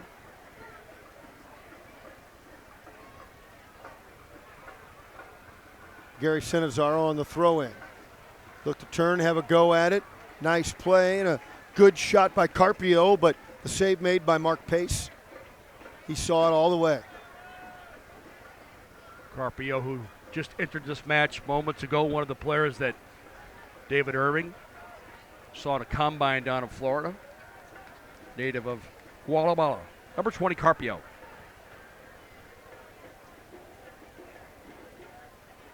Sam Fink with A.J. Cochran. They'll go right to left. Marr runs it down. Parker gives it up to Jordan Roberts. Roberts dumps it back. Bond, one touch, back for Cochran. They're looking to try and get Takata involved. He heads it. That was nice work by Takata to keep that ball alive and find a teammate. Fink again. Drives it. Once Roberts, we've seen his legs late in games really work. He ran under that one. On his back, turns. Roberts. Well defended, gets it back to Musa. James pushed from behind, eyes the goal, then drops it back. Turning is Jameel Hardware in a double team. They boot it out. St. Louis will throw it in. Hardware again in those tight spaces, Bob. Tries to face up as quickly as possible and be right at that defender. Roberts and Bond. Now Roberts again. Spun off the ball. St. Louis will get it back. Jordan Roberts determined to go right at goal as quickly as possible. Marr on the throw in with Roberts. Parker saves it. Pulls his way into the corner, but it's taken away. Talk about Chederazo. In the midfield, Ochoa with a rare touch tonight. Gets it through the middle. They move it forward. Dvorin. Back up top, Abidor. Nice little one-touch play, but broken up as Musa gave up the body a little bit, also fouled. And a yellow card. Yellow card issued to number 8, Taylor Morgan. He just made his appearance coming into the second half. So that goes in St. Louis's favor. Off that collision.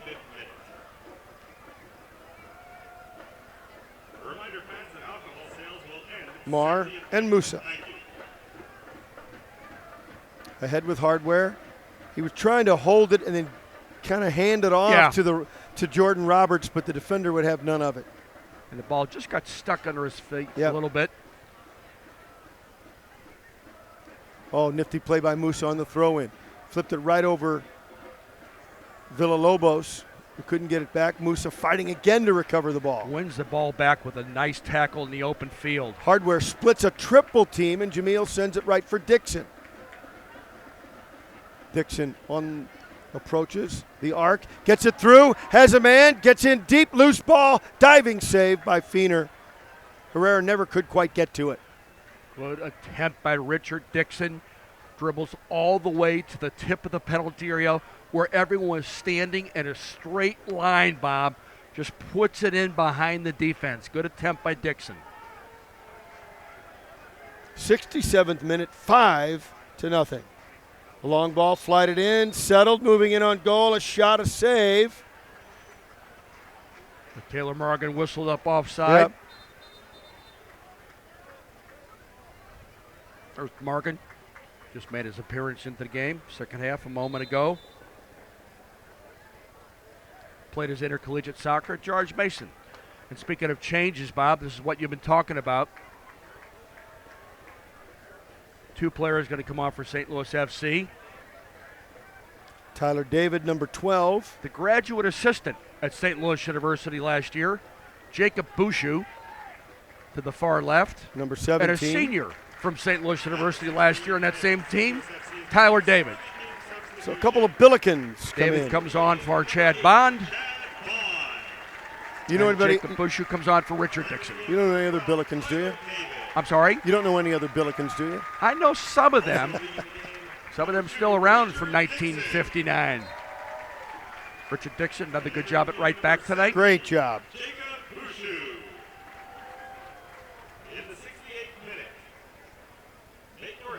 So we wondered when Dale Schilly would make some of these moves, and now it has occurred. 68th minute, 5-0. And right now, Bob, St. Louis FC playing with 9 field players. A.J. Cochran attending us a footwear issue. Has to go to the fourth official to be recognized by the referee, Kevin Terry Jr. Tyler David and Jamil Hardware cycling through the middle. Lost it out of play. Look, trying to get it to Takada again.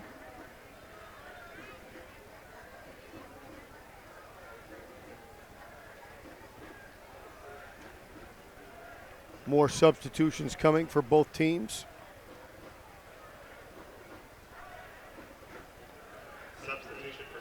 Another This change time, for Pellegrino.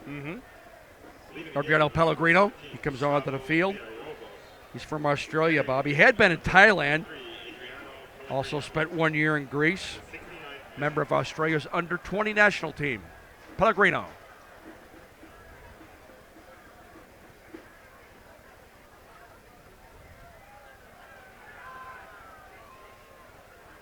Parker Marr staying in the game. He's battling and gets it ahead.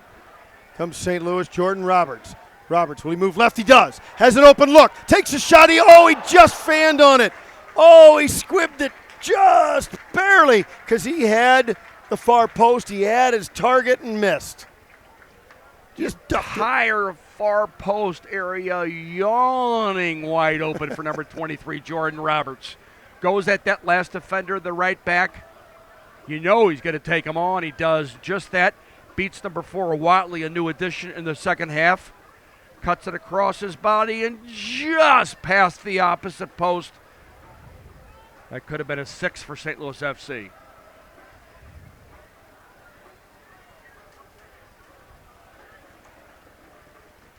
Letting one fly. Up top, pace is there. Good attempt by Pellegrino.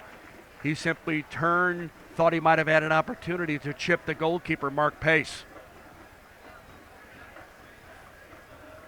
At this point, you say, why not if you're Tulsa, right? Give it a go. Get anything into the penalty area. Maybe dribble at the defenders, win a free kick from outside the penalty area.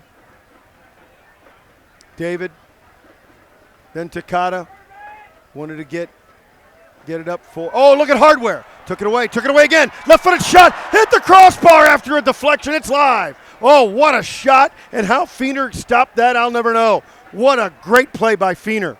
Wonderful goalkeeping again by number 25, Jake Feener, as Jameel Hardware somehow and in some way gets another ball under control, digs it away from the two defenders, comfortably with the ball at his feet.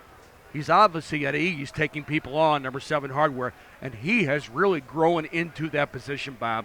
The position we talk about is so vital underneath that top striker. You're going to play with one striker, there has to be assistance. Hardware's providing it. Here he is again against Watley. Across his body, shoots, no, keeps it again with his left. Feener gets his hands to it, turns it against the face of the crossbar. Jake Feener, leaping save, and coming on, replacing Irvin Herrera. Wonderful job tonight, who has 2 goals. Points to the new hairdo. Number 20, Vince Cicerelli, comes on.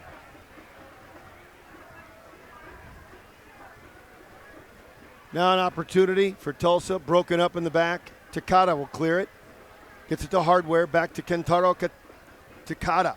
Moving it forward. Going to try and make a move there, couldn't. Cleared back to Takata. Hardware stumbles, was able to get it to Musa. James just sends one in deep. You're into the game, you got fresh legs, Jordan, go get it. Jordan Roberts runs it down in the left corner. Roberts, one-on-one. Roberts, left foot, right.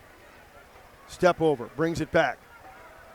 Well defended, says, okay, I'll go back to Parker Moore. Now Musa, back to Roberts. New man to challenge. A double team. Takes a quick shot. That was blocked deep in the back. Nice block by Watley. Pellegrino does a nice job to come back and get it.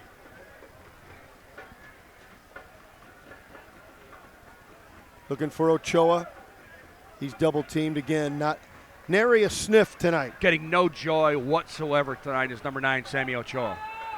Takata was offside on a long offside pass. Initially, then came back to be in an onside position. Takata, who made the start in the 11 to begin the second half, coming on for Brandon Barklage. So in the last 2 games against Tulsa, Bob, number 19, Irvin Herrera, has 6 goals. That's fairly good production. That's not bad. And having said all that, the man that they will be scratching their head about and how they missed it will be Rudolph. Where Seth Rudolph changed the game. Yes. They're used to the other players who've been playing wide for St. Louis FC. Mike Ambersley, who's a veteran in this league, as well as the NASL, and the newfound talent, Shiloh Chuma, but both of them nursing hamstrings. Takata taken down hard on the side. Tulsa gets it and brings it back. So St. Louis FC, if they could hold on to win tonight, would gather 3 points. They'd rise to 19 points, be level with Rio Grande Valley with those 19 points for 3rd place in this difficult Western Conference. Nice play by Carpio. Diagonal ball past Bouchou. Jacob looks to run it down. Good chasing by Bouchou, defensive-wise.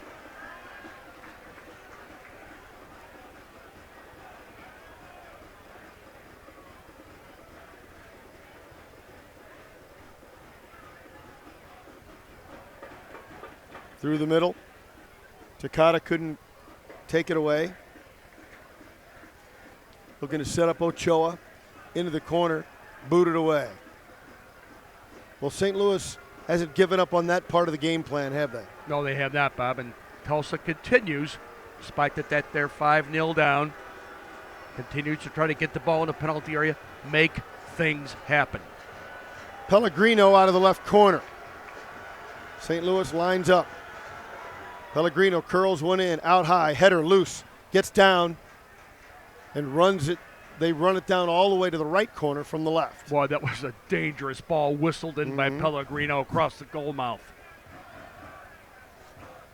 St. Louis puts the pressure on. Jordan Roberts, what a run.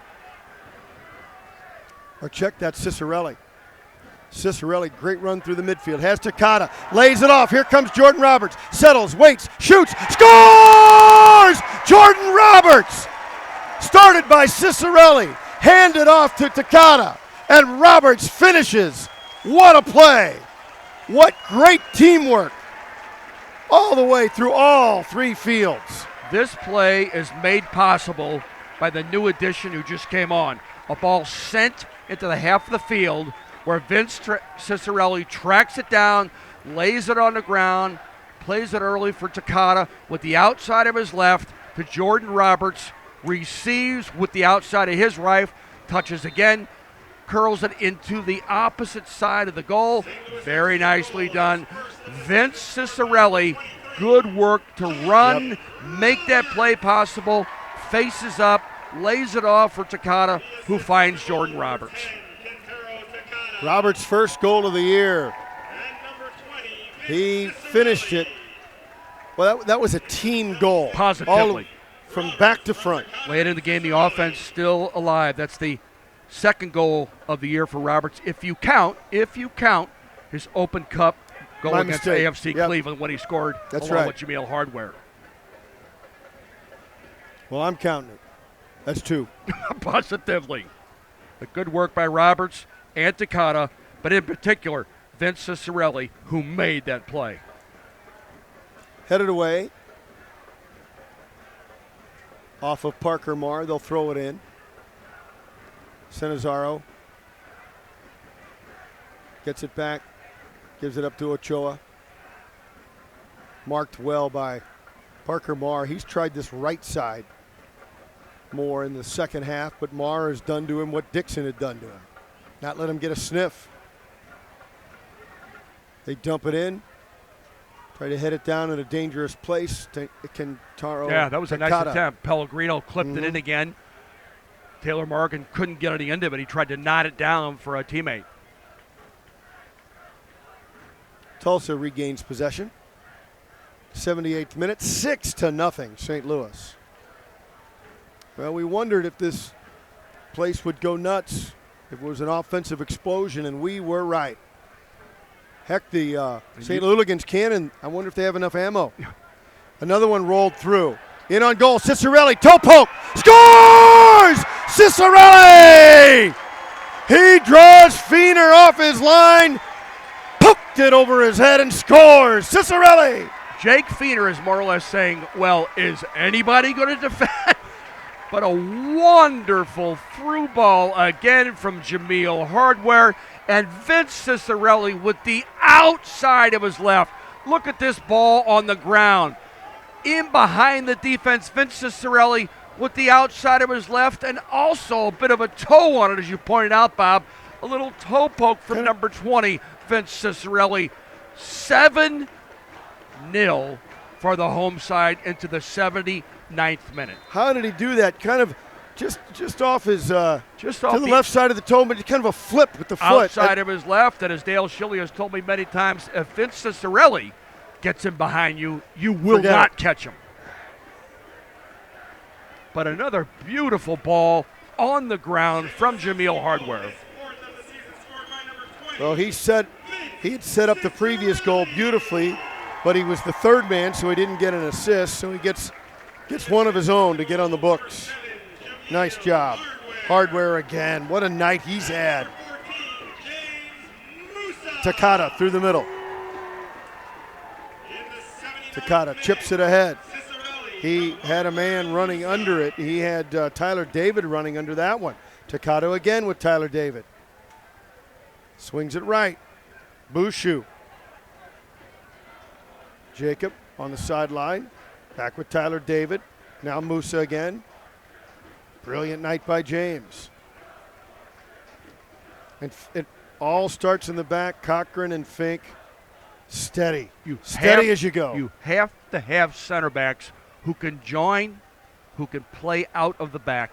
And that's why a lot of drills, a goodly number of the drills, competitive ones for St. Louis FC, players who are neutral, players at each end, they're always the center. Center backs have to be able to get that ball to the backfield on the ground at people's feet. What I love about St. Louis's pair, they play with no fear, but they incite fear in the opposition. They're two strong defenders, very good in the air. Opponents throughout their youth careers with various academies now joined at center backs for St. Louis FC. And as I pointed out when we first came on, Bob, A.J. Cochran, the only man who's played every minute of every game for St. Louis FC so far. Cochran and Fink are rugged. They're savvy, obviously talented, calm and composed at all times. Cochran. And never lose sight of the value of a left-footed center back who can drive that ball to the opposite wing corner flag along with Sam Fink. Both are more than capable of sending the long ball or that ball on the ground on an angle or up through the center circle to the striker's feet. 7-0, St. Louis possesses the ball in this gigantic lead. Takata tried to roll one through, and well, your first sentence when we came on the air tonight was, I think this team's ready for an offensive explosion. Well, Dale's been able to, the lineup has been cohesive. A couple little changes here and there, but, and then, that little bit of spice that makes the soup just right was Rudolph tonight. But this is a group now that's played together. Now here's another long run, moving in on goal. Set up, double team, lost it, still in front. Left-footed shot over the crossbar. A marvelous opportunity. Doing the running. Another beautiful through ball from Kentaro Takata. Across the goal mouth, looking for number 20, Vince Cicerelli, looking for his 5th of the year. A St. Louis-based worldwide technology recognized by Fortune magazine as one of the 100 best places to work 5 years in a row. Worldwide technology. Back through the middle, there's Hardware again. Oh, he and Roberts miscommunicated. They would have had another good run at it. Now Tulsa on the move. Carpio, double team knocked away out. Make sure to tune in every Friday night to the Big 550 KTRS FC Soccer Weekly. It's on 7 to 9 p.m. with interviews from players and coaches and executives from around the league. KTRS FC Soccer Weekly every Friday, 7 to 9. Bodies collide and hit the deck, and St. Louis will get the ball back. Oh, we got a cramp down there. I believe it's Parker Marr. He's cramping up. Yeah, and by that time, Bob, by next Friday's show, the quarterfinals of the Copa America will have been played. The 16th at the CenturyLink Field in Seattle, and also the 17th at East Rutherford, New Jersey at MetLife Stadium. G&W Meat and Bavarian Style Sausage Company, proud to be the official brat of St. Louis FC. Over 50 years as a family-owned St. Louis tradition. You can't beat G&W Meat. Mark Pace to midfield. Ochoa, he gives it up there as Pellegrino. Pellegrino and Carpio have been very lively since they entered into the second half for Tulsa Roughnecks FC. Good run there by Bond, very physical forward. Yeah, Taylor Morgan, who likes to get forward. He's Taylor Morgan, trying to create things, Bob, for the visiting Roughnecks. Takata. Splits the double team. Oh. They go down, but what? He said, okay, I'm going to go right through the closing gap right there. Kentaro Takata dribbling, adding a little pressure to himself by drawing those two defenders, but more or less saying, hey, I'm the 10 shirt. I'm going to get into scoring here.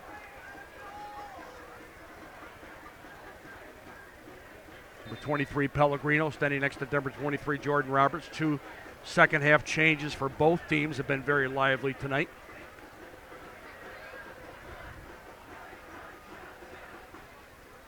Walter No Florist, your personal florist since 1983. Family owned and operated. Order online today at WKF.com.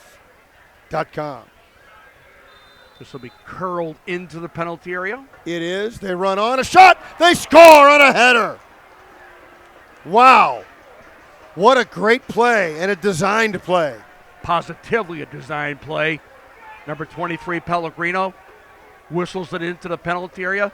And number 20, Carpio, we just mentioned, Bob. Both these players have been very lively for the Tulsa Roughnecks. And big time goal. Number 20, Carpio, runs onto this ball, beautifully furnished to him by number 23, Pellegrino, in behind Mark Pace, in behind any goalkeeper in the world, as a matter of fact. Nicely engineered free kick play by number 20, Carpio, and number 23, Pellegrino.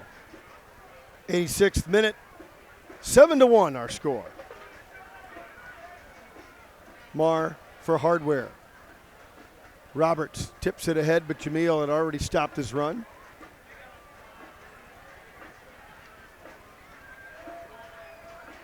In the air, battled for, and Marr comes away with the ball. He's got Musa. Tulsa Roughnecks FC goal scored by number 20. Bushu rather. Up the right side. Bushu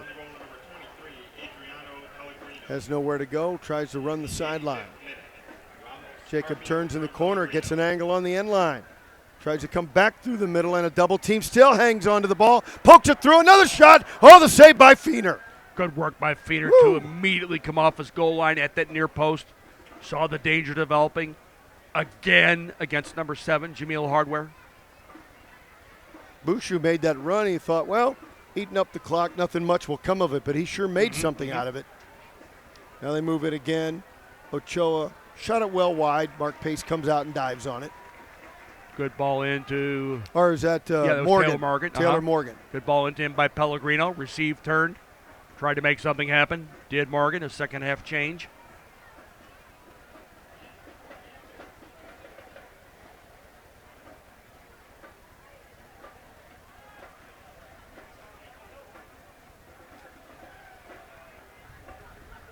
Tulsa. Now Ochoa. Sends it through. Cochran's there. Pokes it ahead. Broken up by Abador. He swings it to the left side. Raymond Lee. Back through the middle.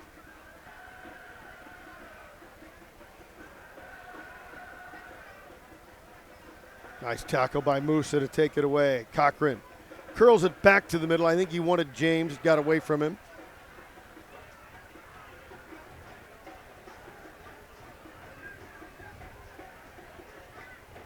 Hardware puts some pressure on. Much better now by Tulsa here. Yep. They look to roll it through, a little give and go, but just a half a step behind Henry. Through the middle, broken up. Jamil Hardware. Run down, they play on. Gives it up to Roberts. Back to Hardware at the center line. Curls at the midfield, Tyler David. David up the right side, has Bushu running with him. To the penalty area, lets it fly. Hit the goal post! Still loose and knocked away. In play. What a rocket from Tyler David. Tyler David from distance, who had the defender dropping off him, realizing the possible through ball could have went to Jacob Bushu running up on that right flank. Roberts keeps the possession, back to David. Tyler wants his left foot, then pokes it back right. Little give and go, tripped up from behind in the area. Tripped again, gets it back up top. A shot, they score! Takada! Oh, what a play. Are they waving it off? Waving off, Bob saying he's offside, yeah. Oh. Takada disagrees, but not this time. You've got 7, guys. You don't need an 8th. That's what the referee Kevin Terry Jr. is saying to Takada. Good effort, though, by Tyler David to keep that ball alive. Takada takes one back in the midfield and lets it fly over the end line as we get into the 90th minute.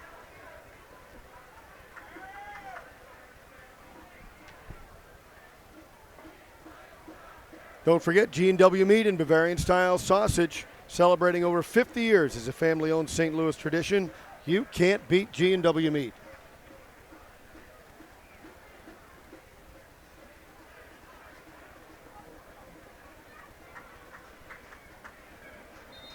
Both teams content to play this one out, and they have done so.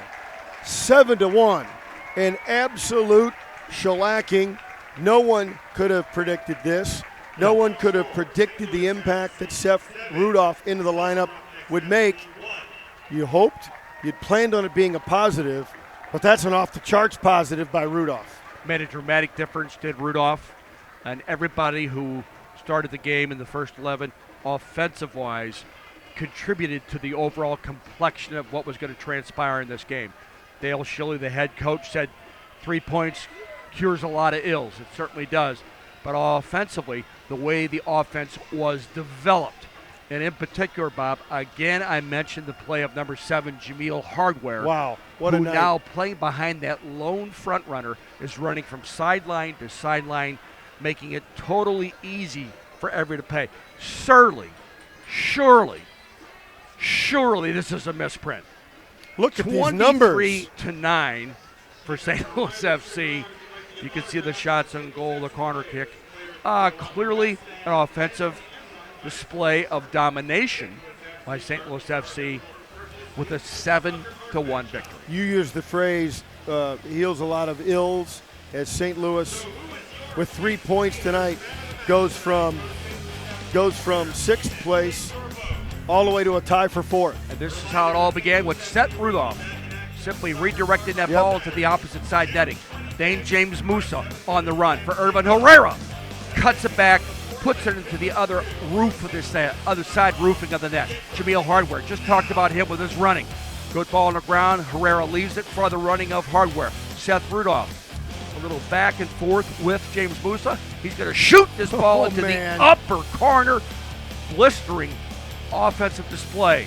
It continues. Herrera runs onto a ball from the right flank from Richard Dixon. This time on the ground. Cicerelli again on the ground from Takata to Jordan Roberts.